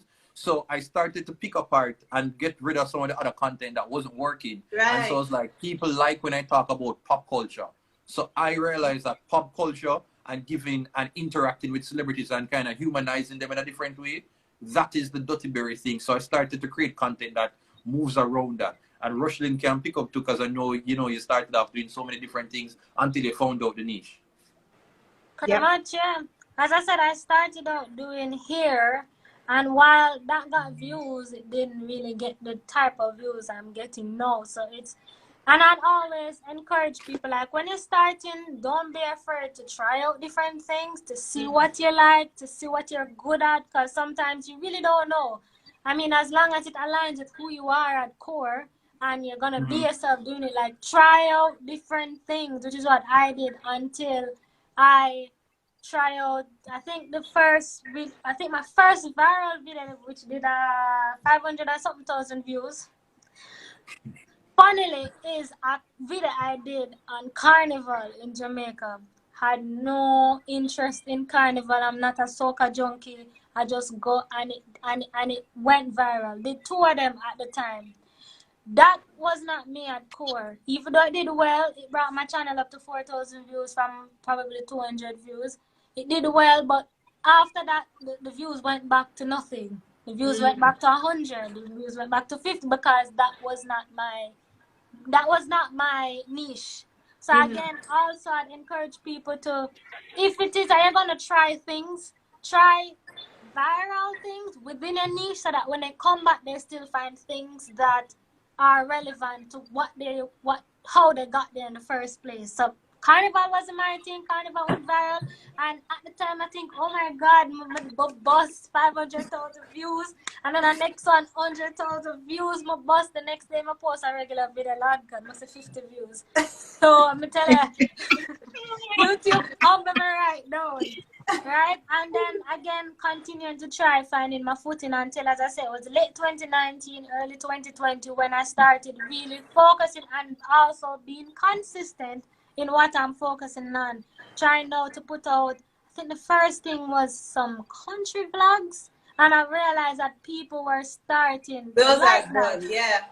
I struggled for a while with, I'm a very private person, and I struggled for a while with opening up, because then you also have to learn to balance your private and your public lives. I would hold things in. I remember back then Barry used to tell me that, you know, open up and let the people in. So I would be there doing video, but you still don't know nothing about me. And while that is good and great, you still have to find. So now I found that balance between having the public persona and still maintaining a private life. So when I started doing the vlogs, it was so open to the part where perhaps maybe people couldn't really relate because I wasn't open enough.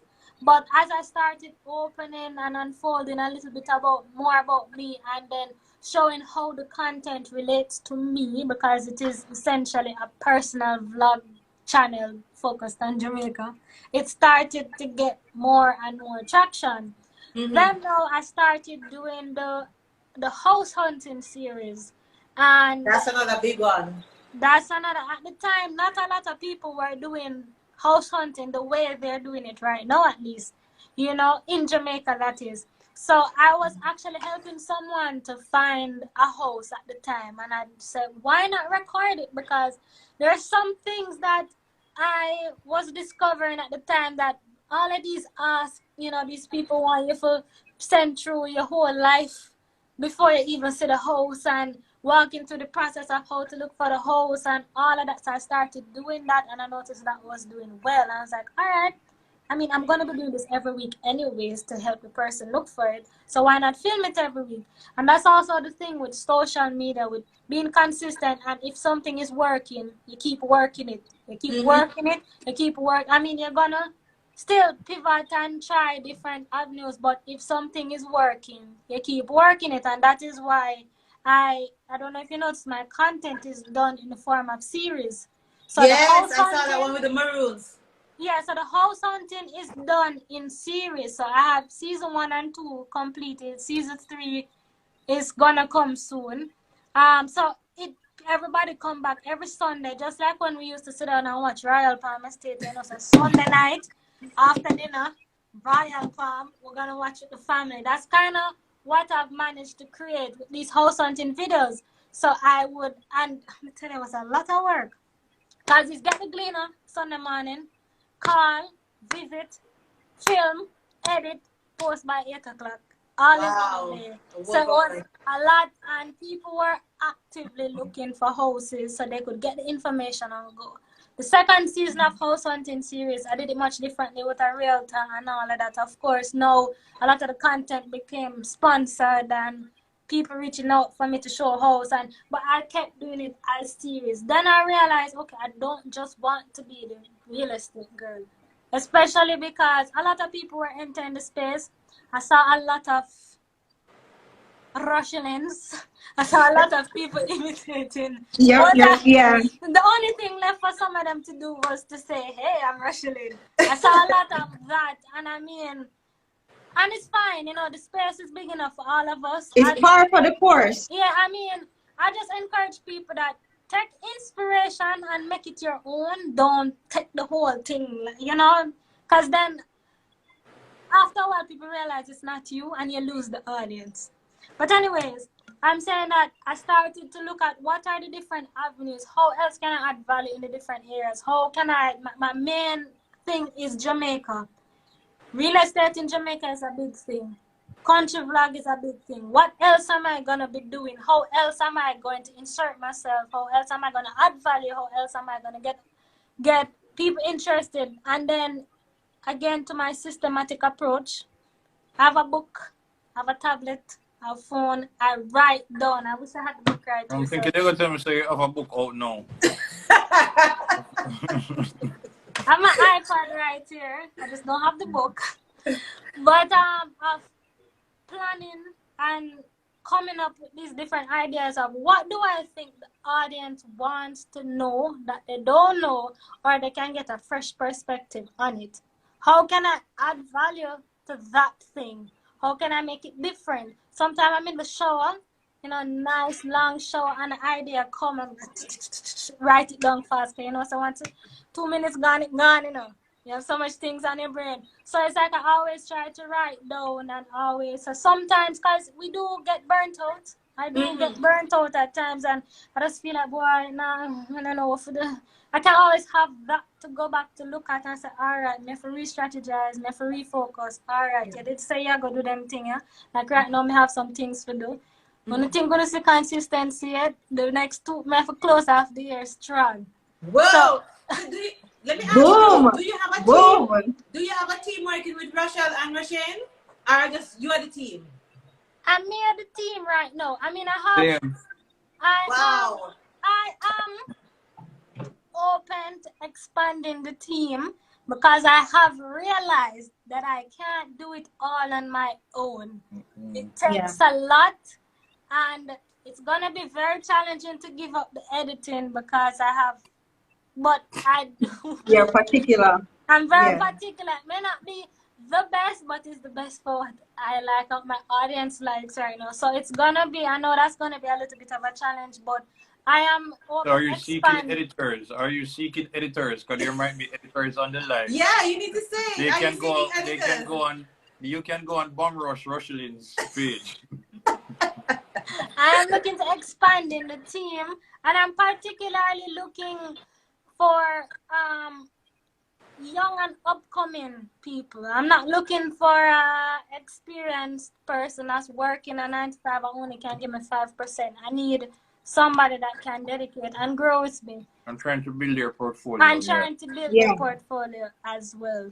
So I guess the CARMAC students, the people, whoever. Be careful how you say university students here, and because high school students and young professionals. Some of them very special. All right. So Rashane, I know you have to go, but before you go, are you expanding your team?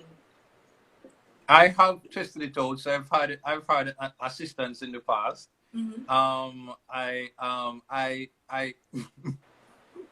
I've had management in the past. I've had people who I work with. Like I have videographers that is not set on my team, but I know that when I'm doing certain projects, sometimes I'm doing certain things with certain brands.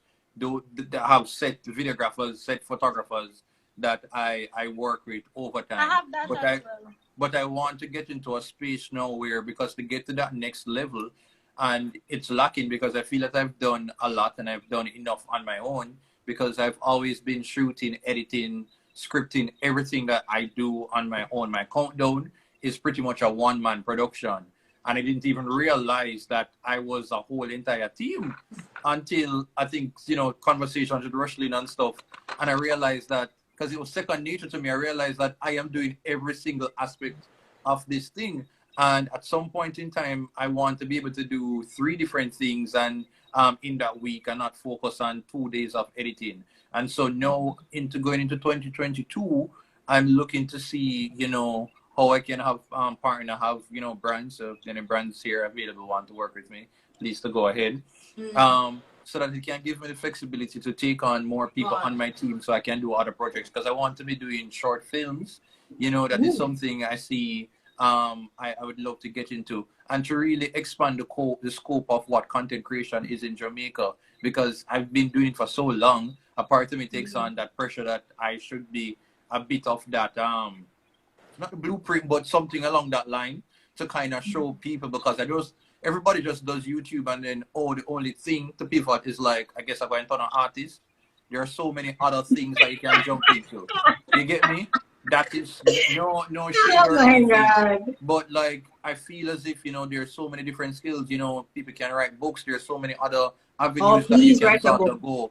And I am somebody who is all about trying to merge traditional media with the new media, and to show that you need to respect both spaces. And so, which is why I like conversations like this, because there are things that I know, that I understand my space and say, I am not somebody who is a journalist per se. So when I do my stuff, I like to incorporate the fact that I'm getting this from this news source and this is what they say, and I can give my comments. And I know that there are some people that they just take information and they just put it out there. No, the news is messy and all kind of stuff. And I do not want my reputation and my brand to reflect that. So, you know, that is the era where I want to get into. I want to, when I step in, it's like, when you see some people like, what you call it, like, Kitty and some other people step in and them have makeup artists and this and that and that. I would love to be a YouTuber in Jamaica when I step on an event. When I'm going to be popcorn and come in with like all 40 man. But, you know, you step in, you see one agent, like, you know, like you see the boat on a private jet. See somebody you come in now, Dara, give me a So you don't have an agent? Russia, okay, you don't have an agent? I thought you'd have had an agent because Mr. People with less following than you have agents. Wow. Listen, that to show you say, how much I have done and accomplished on my own. No, I had management, you know, but for the last 4 years, it's been by myself, or 5 years. And so to show you how much I've been able to learn and understand the business on my own, which I wouldn't give up. So the content creators out there and people who want to get into the space, sometimes it's a good idea when you have it, when you're on your own, you know, because it's important to research and know your business. Oh, yeah. So that when you do get management and you do get people working with, you know what to ask for, you know what to really critique, you know what to look out for when you realize that somebody might be dropping the ball. You know to call them out instantly. And have the ability to read and write, because I need. And it is so important, exactly. Because if you know your brand, you know how to direct your brand, and you can know when something or somebody is not doing something right for your brand, and you can nip that in the bud real quick. So I think that's Anyway, yeah. all right. Later, girls. Bye, Rochelle. Before you go, how can they get it? Where do they find you? How can they get in touch with you before you go? It is at Dutty Berry Show on Instagram. Rushing, I can't type it from your or whatever, my eyes. At Dutty Berry Show. If you want to see my YouTube channel, it is youtube.com/the Dutty Berry Show. That is DUTTYBERRY show. And if you want to, you know, advertise or work with me, you can message me at duttyberryshow@gmail.com or bookings.duttyberryshow@gmail.com. TikTok Dutty Berry Show. I'm all over. Twitter Dutty Berry Show. I really enjoyed the conversation. Sorry for talking like this, but you know, I'm just kind of sick right now. But like I appreciate the conversation, and I think the people in the chat seem very receptive to the message. So I hope that they've all learned something and will go away with more information. And it was great, awesome team, and thank you, Dara, for having me in this conversation. Thank you so much for being here. I really appreciate it. Here, big up yourself. Yeah, no problem. All right. Rochelle and Kadia. So I had a bunch of questions here that I wanted to ask you, but I realized why, I think I should allow persons on viewing to just ask some questions, because I have, in terms of like branding, in terms of the analytics and all of those, if we should pay attention to those things. While I'm going to invite persons now to throw in some questions. Hey, Keys! Javon Keys, Javon helped me with this live. Thank you so much, Keys. So, Kadia, should we be watching that? Should we be watching who is watching the analytics and everything like that? Well, I don't know if a private page can see all of that, but should we be paying attention to that? First of all, if you have a private page, a joke, and nobody should take it seriously, because I don't see why it is that you want to build a brand out into the space and then go. But I'm going to private my space. Yeah, play I don't go secret up with people. Nobody got time for that. So if you are literally trying to monetize your brand, especially on a platform like Instagram, you should either have a professional account or a creator account, because you don't get analytics. First of all, you can only private your page if you have a personal account, and you don't get analytics with personal accounts.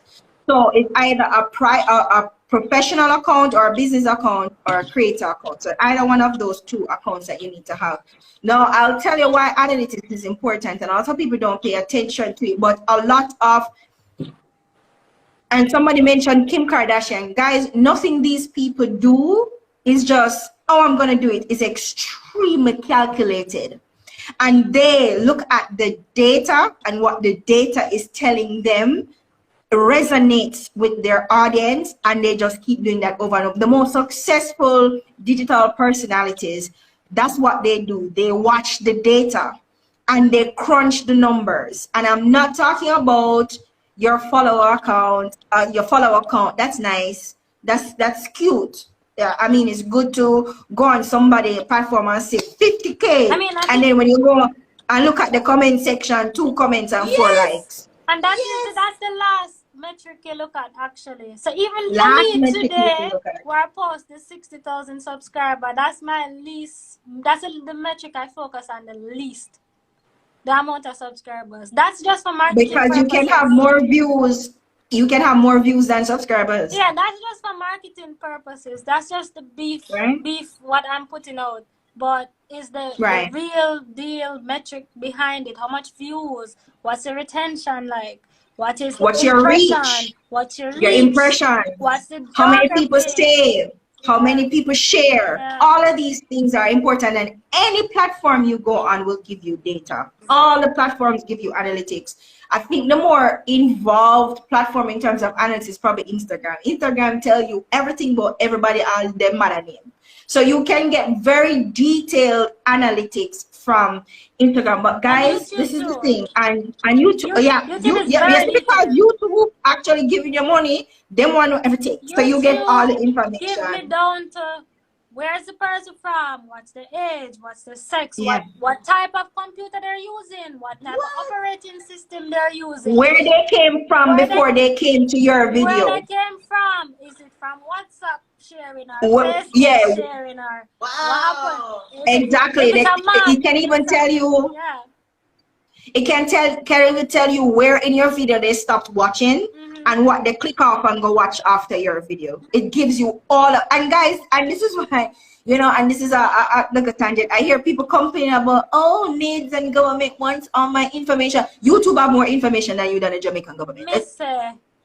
Facebook have more information than the Jamaican government about you. Let's be real about that. Okay? And that's the reason why me and you can be here talking about Colgate, and the next thing you know, on Colgate and pop up. I was about to say there you go.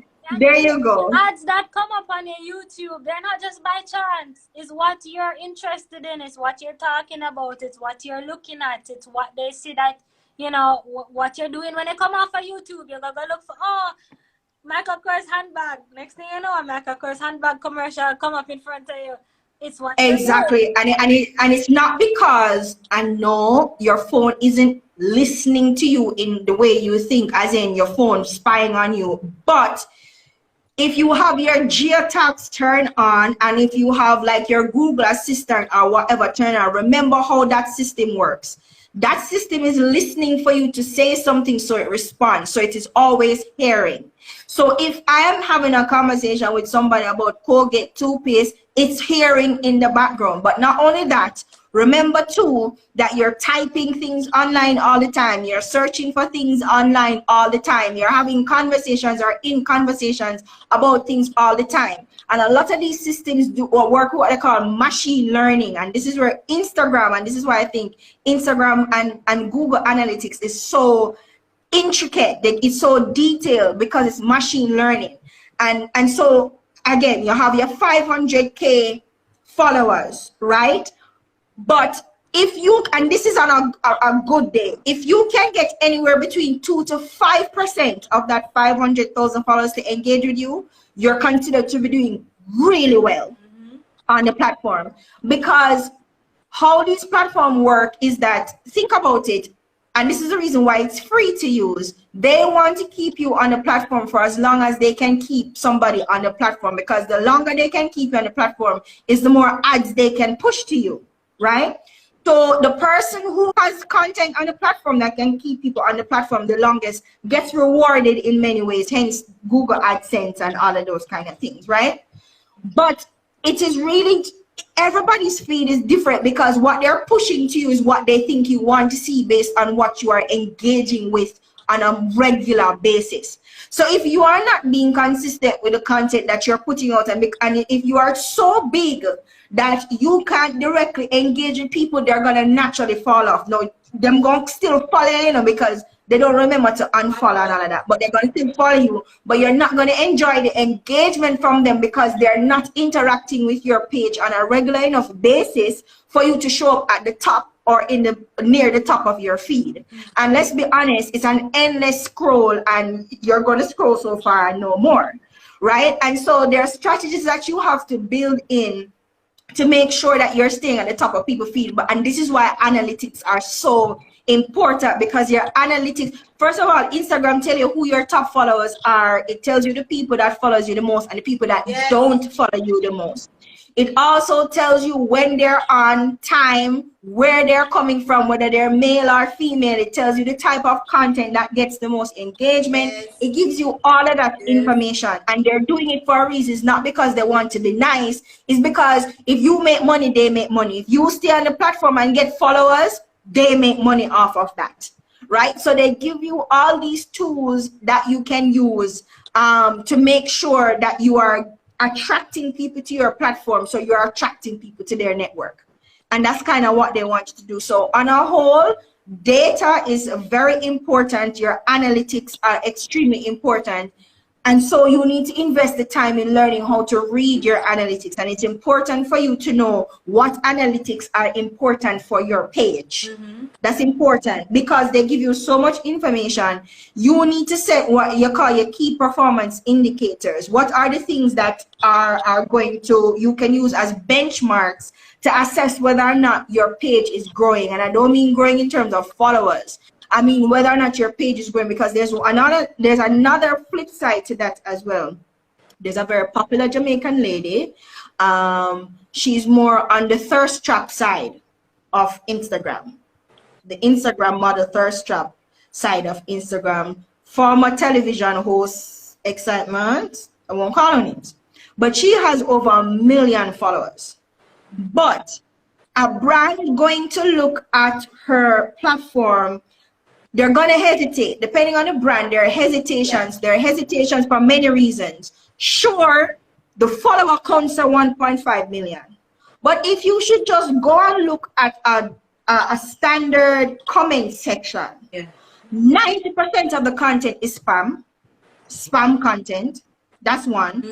And another 5% is people going down there to bash her or down her or call her all sorts of names. You will have people who will follow you just to be trolls, right? Wow. And they make up a very large part of it. Then you have 2%, which is about bots. A lot of bots activity happen in our comment section. So the quality of our engagement, our engagement is high, but the quality of the engagement is extremely low. So you may not get much value out of that page. And that's another thing that you need to understand too. So it's not just about having high engagement, it's about having quality engagement. That is what is important. When persons are genuinely engaging your page, they're talking to you, they're wanting to see more, they're interested, right? And Rushalyn has that. You can go over to Rushalyn page and you see what I'm talking about. So she may not have 40,000 likes and 20,000 comments, but the comments are substantive.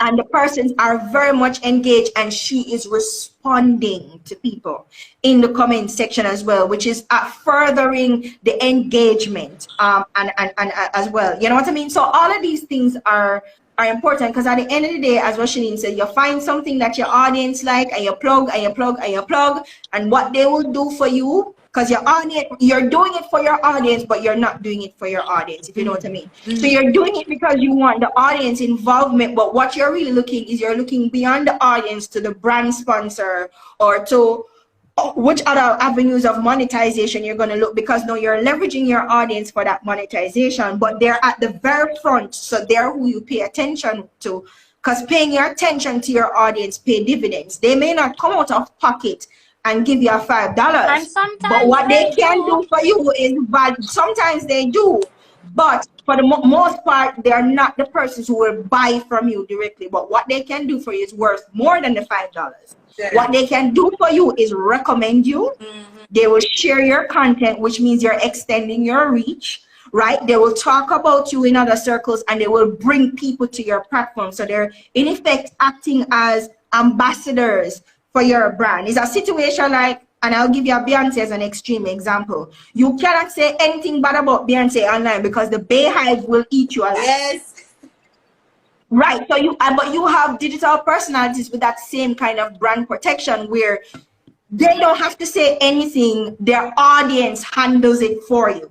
You don't have to say nothing. Somebody says something bad about your brand, your audience going to jump in, and that person is kindly, neatly dismissed, right? And so when you build up that kind of relationship with your audience, there's a lot of protection that comes around that, and that's another way of attracting opportunities to your platform. But it's going to take you putting in some really hard work, understanding your analytics, setting your KPIs, and you're going to hear this a lot, and but tired for beating on ears, only need a strategy. None of these pretty pages that you see happens because, or by the way, or them feel like post something today. It might look casual, and oh guys, I'm just running to the supermarket, come with me. No, them planned that 2 weeks ago. It is on their content calendar. Them plan the outfit, them plan the messy hairstyle. I just roll out of bed. No, them plan it. Yeah. Anything where you see in the ad where them actually show you the name of is a brand sponsor. These people are calculated, and it looks, the skill is that they make it look flawless to you. Like, no, let me just no, it is planned, and they have a strategy that they are working with, and the strategy is usually a long-term game that they're playing. They're not just looking at, oh, let me get 500,000 followers here. They're looking at, okay, at 5K followers, what can I do? At 10K, at 15K, at 20K, and they're planning for the next 5, the next 10, while maintaining that audience. It's a lot of work. It takes a lot of dedication and commitment, but if you have a good strategy that is flexible, that you keep tweaking, that you keep working on, you should start to see a kind of sustaining happening in terms of maintaining your audience and growing it. And I would say growing your audience slowly over a longer period of time, organically, is better than running 5 million ads and having people follow on for your page, and everybody, you're stressing yourself because yesterday you have 5,000 followers, now you have 4,980, right? So a longer view, growing it over a longer period of time, slowly in a more organic fashion, is way more sustainable than any other hacks or tricks or anything. That's a real core of creating a solid digital brand that you can then monetize, that people actually take it seriously. And one last thing, and Dr. Berry said it, this is temporary. You're not going to be a digital personality forever. The spaces are so, there's a new digital platform born every minute, right? There's a new social media platform born every day. You guys only know the ones that are popular. Yeah. And you guys only know the ones that are popular in the West, because no social media platform in the West beat WeChat, and you guys don't know what WeChat is. There you go. WeChat is the biggest social media platform on the planet. Yeah. Okay? What is WeChat? Dwarf. It's huge. Yeah, WeChat. Dwarfing Facebook, dwarfing Instagram. When I say dwarf, mean by Wally. Yeah, WeChat. In fact, WeChat is the standard. So what is that WeChat? everybody else is trying to attain. Like IG and Facebook? WeChat is IG, Facebook, WhatsApp, bank, electricity, everything rolled into one social media platform. You can pay your bills, you can order food, you can do social media, you can do messaging. It's one platform, and it's an Asian platform. But it is absolutely huge, huge, huge, huge. So you only know the platforms that are available to us in the West, right? So there's a social media platform born every day. So the smart thing to do is make that transition from digital over into traditional media spaces. So people talk about, oh, our traditional media space is dead. No, and they will not ever die, because humans like what they like, and they stick to what they stick to. And no matter how digital we get, we're still gonna have TV and radio, right? So you want to make that transition over into the bigger media space, like a Dottie Berry, who's now hosting TV shows and excitement, because Once you can straddle these two spaces, you can make money from these two spaces. But because of the vulnerability of the digital space, it is not as stable as traditional spaces in terms of longevity. It's still fairly new. Nobody knows what is going to happen with these spaces. So, but you can use these spaces as a launching pad to build a brand and then make that transition over into other spaces. All right. All right. And then try to occupy those other spaces as well. Okay, Rochelle, quickly. Katie was saying at 5 you strategize for 10, you strategize for 15. Was it like that with you? Because how did you grow your diaspora market? Yeah, it is exactly like that. But I mean, my eye has been on 100 from I was at 20. You know, so even though I would post the 10,000 milestone, you know, I've got to 50 now, I'm at 60. I'm really planning for what is 100 and what is 200 and what I'm going to be doing for then. How am I going to get to 100 and a timeline? By when do I hope to get there and what am I going to do to achieve that? Yeah. So it's like that, and she's correct with having a strategy. How am I going to do it? You know, when I do post something, it's not by chance. It is calculated. There's room for flexibility where, you know, sometimes there are things on the go and, you know, this dropping and be like, all right, this is a nice vlog, but a lot of it is calculated, even though it may not seem that way. And in growing the audience is having, first of all, understanding that essentially you are building a community. And what do you do when you're building a community? You're building relationships. Yeah. So it's important to me to respond to the comments. I mean, I get a lot of comments on some of the videos. I obviously can't respond to every single person, but I try to respond to a great majority of them. To the point where if I don't post for 2 weeks, they start emailing me, are you okay? How is your mom? Everybody good? So they take an interest in me personally. And then when I recommend things or products where I'm doing an ad or a sponsored post, they're more inclined to go and buy it because they now trust my judgment. They now think that, okay, from Rushlin said, you know, eating or something, I go do it, that kind of a vibe. Sometimes if I put something, they may message me one away, you know, if I do it for two, or, you know, that kind of thing. So it's like building that I call them my family. So I'm Rushlin and they're the family. They came up with the name of what they want to be called. He also make them feel involved in the process. So a lot of times when I'm going to doing something, I put it out to them like, what would you want to see? What would you want? And you know, they put their input so they feel like they're a part of the process. They're a part of the community. And then in that way, the interaction is a lot more and the reception is a lot more. And the community, then the bond is a lot tighter. And it's easier for me then to convert, and it just grows that way. So a lot of times people reach out to me, oh, you know, say, I yesterday me the day one my brother called me and tell me, say, no man, I need to go check out the girl on YouTube. And you know, I'm in places, I travel and I go, me in the middle of Times Square, 3 people come up to me, and then I'm in a Florida at the dollar store.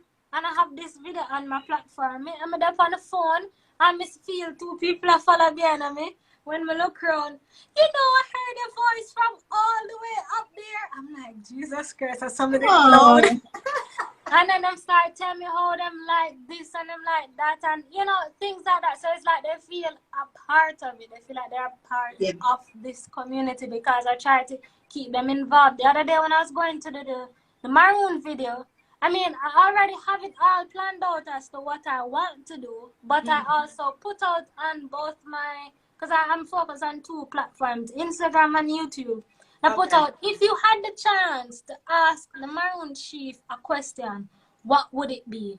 I get so many questions in my DMs from both Instagram and YouTube, and then I incorporated some of those questions in the questions I had already planned. So then they're more inclined now when that video comes up, I need to go watch it, I need to save my question in there and hear what I'm saying. And then now them come back and say, thank you so much for asking my question. I never think you did ask it. You know, so it's all about building that community and allowing them to feel involved. To the point where last year, when the pandemic just started, I had gone to country where my cousin lived, and we were just doing a casual video talking about, she's a teacher, right? So we're just talking about how she's been able to teach her kindergarten students and what has it been like in a transition. And she was just explaining, just, this is what I have to do. I don't have a computer. So what I do is I write down the things on paper, and then I take a picture on it on WhatsApp and send it to the parents, and then them send it back on WhatsApp. I'm telling them if them right, and then she going through and showing a little area, just normal. The next day, how much comments and emails and messages. Oh no, more for put towards buying her a laptop. We send her the money now. At first I was hesitant. I said, I want to collect nobody money or whatever. But getting at the money collection thing. The course they keep coming in, it keep coming, them bombard me. More contribute towards a laptop, So I say, alright, I'm put out a next video. Alright, I'll take it and I'll make sure, everything is done, be as transparent as possible. Then a company came along and said, we will sell it for half the price and you give us half the money and we put the next half. And then that's how that come. And of course, now I have to follow through, make them feel involved. I said, listen, I get this amount of money, the company I charge this for sell it, them say them I put half, this is where your money go, and then we so them feel like, okay, shit, all of this is content for your YouTube. That was content. Wow. For my YouTube, so them understand that, okay, next time now people reach out to me for some things, oh, Rashelin, I see you here and you're here growing and have a daughter and now grow, or here now grow, what did you use? And I'll respond and explain a little thing and thank you so much, and them come back, so I use it and it work, and then that now becomes a recommendation from me. So the one Rashelin, my email and she answer me. How much other YouTube I'm email and then the answer. So it's all about. It's so important for you to keep that relationship. Yeah. Engage with the So community. Rachel, how do we tell us how we get into the family? How you get into the family? Yeah. All you have to do is to follow me on YouTube, subscribe, press that red subscribe button. button. Yes, and you press the bell icon just beside it, turn it to all so that you can be notified every time I post on YouTube. That's one way. The second way, which I'm going to encourage you to do all of them, is to come on Instagram here at Rashelin and press follow, and then engage with the content, comment, ask questions, like, share, the whole works. So I'm Rashelin on all platforms until I focus really on YouTube and Instagram. But I'm on Twitter as well. I'm on TikTok as well. I really can't do all of them, and I'm going to tell you a low lie, so I just narrow my focus. But I'm there, and I'm Rashelin everywhere. But the main way is to head to YouTube, type Rashelin, ROCHIELIN, and subscribe, and turn the notification on. And you're automatically a part of the family, and then you start watching the videos, share it with your friends, because I know you'll find value in the videos. Comment and I'll respond to you. Press the thumbs up button and just be a part of the family. Yeah, exactly. Yeah, Rachel. And also they need to know that you have some very informative videos on it, so they need to just go over to your page and see what's on it. Because as I said, I learned something from your page just watching like 1 or 2 of your videos, and I was like, wow. Thank you. Yeah. And you see, I am this may be a little premature to say, but I am transitioning that type of content to another page. So watch the space that's coming. So wow. So you will have two YouTube channels? Correct. Watch ya! So So that kind of content will not be on the Rashelin page. Oh wow, Kadia, you need to tell us how to get that money or that Rashelin. Tell us now. First of all, Digital Jamaica. Tell us what we can come to you for more information in terms of online earning and all those, right? Yeah, so Digital Jamaica, guys, I call it an information and a knowledge resource hub for anybody who's interested in tech and digital spaces in Jamaica. And pretty much it started because I needed information and I didn't know where to go and get the information. And also the information that was already out into the space it was not relevant to us, which is why I tell people, if you want to learn how to do something within the market that you're in, look at the people who are in the market who are offering to teach you, because you can go on and you can watch the Beckys and the Kylies, whatever, but they're in a completely different market than you, and they're in a very digital culture. We do not have a digital culture in Jamaica. So what will work for them may not necessarily work for you, even though I keep saying that they're the ones you need to watch. You need to interpret that information into the market space that you're in, right?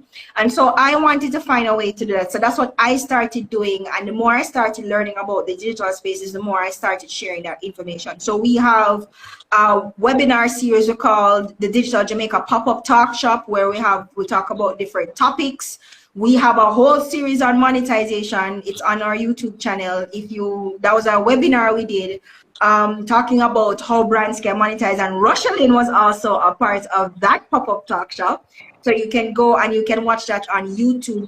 We got some good information. We had YouTubers, we had gamers, we had persons who were bloggers, we had podcasters, and they talk about the ways that as a Jamaican brand you can monetize. So we have, and if you go on our page, you'll see that we do a weekly live stream show.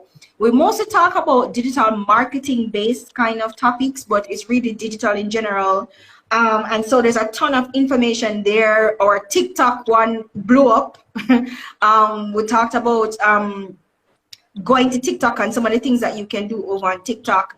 I'm going to reshare the one about the influencer to my story so you guys can find it, because you have to scroll a little ways down to find it. So that's the kind of content. It's not. It's a ton of stuff. But it's good information. Ton of stuff over there. Yes. So just make sure that you're following us, Digital Jamaica. So our Instagram platform is our main platform, but we are actually on YouTube. Although we're not YouTubers, we use YouTube mostly as a video hosting platform. That's where we host our videos, so you can go and watch them over there if you want to. So we have the podcast as well. There's Digital Jamaica podcast, and that is where I talk to people who are doing the thing. So I'll talk to Rochelle. Thank you, Rochelle. So I would talk to Rochelle or persons who are in tech and digital spaces who are Jamaicans, because my thing is representation matters, and to hear from another Jamaican who shares a similar experience as you, how they did this thing, I think is very important. And we all know that information is premium in this country. I want to unpremium it. Yes, so that's what the podcast is about. So I have several different platforms where you can go to find several different types of information, and it's all around digital and it's all around tech. So if you're anyway interested, digital.jamaica on Instagram, Digital Jamaica on YouTube, on Twitter, we're on LinkedIn. You can find us anywhere. And now we're in our fourth year of the Digital Jamaica People to Watch, right? And this is where we are asking our community to nominate the persons who are in the digital space. Guys, nominate Dara. Persons who are in the digital space who are doing some amazing things, whether they are an online business or they're in the media space or they're influencers. There are categories there, so you can go and you can nominate these persons, and we treat them to their excitement. And come on. And nominate Rochelle. Nominate Rochelle, and they get treated to a whole heap of excitement and stuff. And that list again was us trying to promote the digital community in Jamaica. Really, yes, so we're in our fourth year and we're excited because so far we've had over 300 nominations and almost 80 finalists, and so we're very excited. And one last thing, we're doing our first virtual youth summit this year, and it's an official Youth Month event under the Ministry of Education. I'm very proud of that. And what we're doing is we're targeting young people, because on a big, great, tough, turby people, on don't want the things.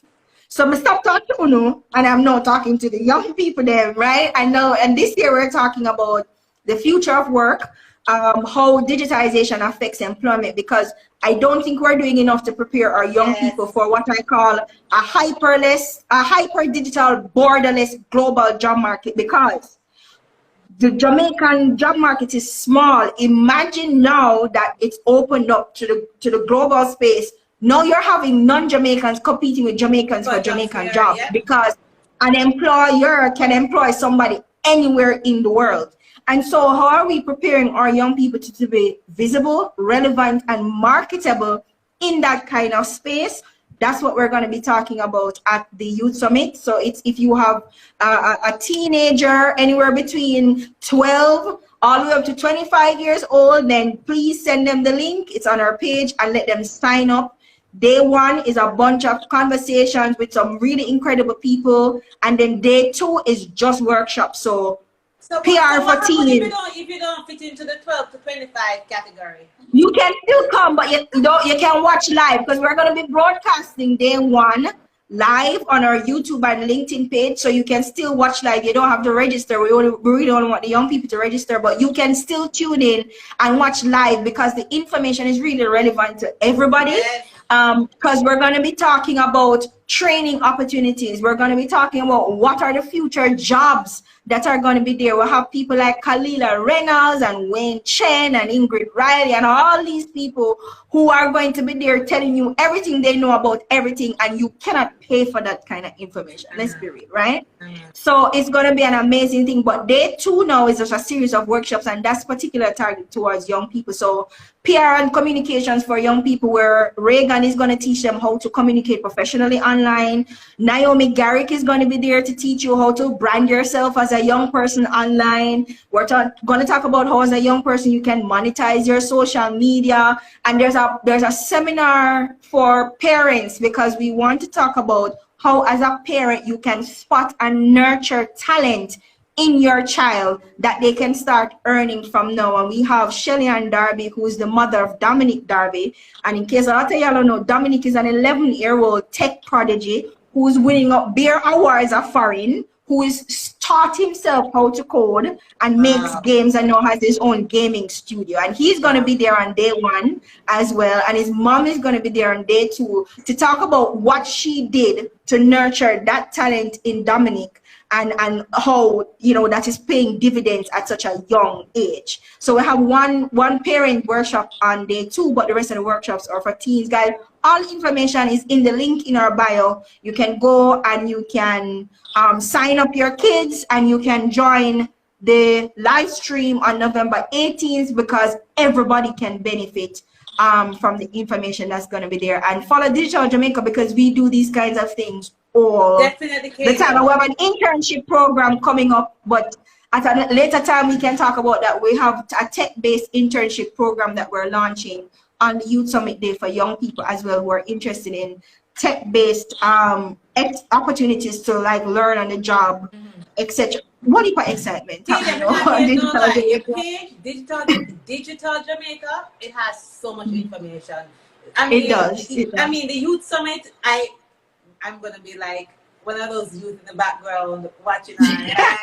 But so much information, so much you can learn about this thing. Yes. I hope people just go on and follow your page. Let me ask you this. I am interested in learning more about earning online. Do you do like coaching or something like that? Can I reach out to you and say, I do a ton of workshops. I do workshops all the time. So you can follow my page, and I usually focus on different things in the workshop. So I have an influencer-based workshop coming up. So if you want to learn how to become an influencer, and I'm not going to come and tell you how to take pictures. I'm sorry, that's not what I do. What I tell you is about the business side of digital. And so I'm going to talk to you about contract, and what are the clauses that you must have in your contract, and how you assess brand value, and how you attract brands, because people are sitting down waiting for brands to come to them when you could be targeting brands, right? So how to target brands, what to do when brands come to you, because I've had too many influencers in my DMs bawling because they did something and it never got well, and now they feel like they got screwed out of some money. So I am definitely going to do an influencer course, but I'm also going to do a general brand monetization course. And this is a 3-day course because it's a lot of information. And over that 3 days, we're looking at podcasting. We're looking at oh God, I'm forgetting. I'm literally taking all the different avenues that you could use to monetize your brand, and I'm going to dissect them into different aspects of it. So stay tuned. All of that is coming up in January, February. The influencer workshop is in January, and then after that we have the monetization workshop. But we have a book coming out as well, and it's called yes, it's a digital marketing strategy guide and workbook for Jamaican and Caribbean based brands. And when I say I cover everything, starting with setting your goals and objectives all the way down to analytics and data and all of that, we cover everything in that book. That book is 100 and odd pages. Okay, so that is coming out in January as well, because I feel it is important that we start producing written work in that space for us as well. So that book has been out 2 years now, and that's the book I use for a lot of the training, because I do a lot of literacy and skills training with government, with private entities, all over the place in Jamaica and in the Caribbean. And I created that book for that purpose, and persons keep asking me, can we get it, can we get it, can we get it? And so I'm finally going to update it and put it out in January. So guys, there's a lot of things happening over at Digital Jamaica. You just have to watch and stay tuned. Yes, you can pre-order the book starting in December. You can pre-order the book. So yeah, follow us for all the excitement. Rochelle, are you planning any workshop? I'm not at liberty to say as yet, but as soon as I am, I will let you know. That means yes. Yeah, I like it. That means yes. Ladies, thank you so much for coming on. I tell you, I went to school tonight and I learned a lot. Me not tell you no lie. I really appreciate the time you spent, over 2.5 hours with us tonight. Oh wow! I tell you, and it was really interesting, really interesting. And there's so much that wasn't said. Yeah, there's still so much. Yeah, we just at the surface. So, but remember now, go follow Rochelle, go follow Digital Jamaica, get all the information. There's so much more for you to learn. And listen, this conversation will continue at another time. I want to thank you. Sure. I want to thank Kadia, Digital Jamaica, Rochelle, and of course, Rashane Duttyberry for being on tonight and educating us. You know, let me tell you something. Live with Dara, we have the Ray Ray and the Tay Tay. But then I also want to educate people, and this is one of them that I'm really happy that I got out and that, you know, people got some information. And so, ladies, thank you so much. Big up yourself. Thank you for your 2.5 hours. I know it's valuable time, but thank you all so much, all right? Thank you. All right, then. Thank you, Dara. Right, thank you so much. All right, then. Yeah, man. Bye, guys. Yeah. Bye. So, bye, everyone. Remember to go follow them, please. Follow them. Useful information they have. Rochelle and Kadia, Digital Jamaica and Rochelle. Really useful information. Thank you so much for spending the last 2.5 hours with us on Live with Dara. I really appreciate your time. And you know, if you realize, Tina, she kept on posting, you can watch this live on YouTube. Yeah, it will be on YouTube. Yeah, may I try bust my YouTube page, but it's nowhere near Rochelle 60,000. I'm just like at 1,000. But the live will be on YouTube, so you can always just go over to YouTube and watch it. It will be up on IG for a little bit, and then I'll take it down and force you to go over to YouTube to watch it. So yes, over YouTube, Live with Dara, and as Rochelle said, you can like, subscribe, like, and of course comment. I really appreciate you guys. See you all next week when I'll have another interesting Live with Dara. Until then, take care of yourself, all right? Good night.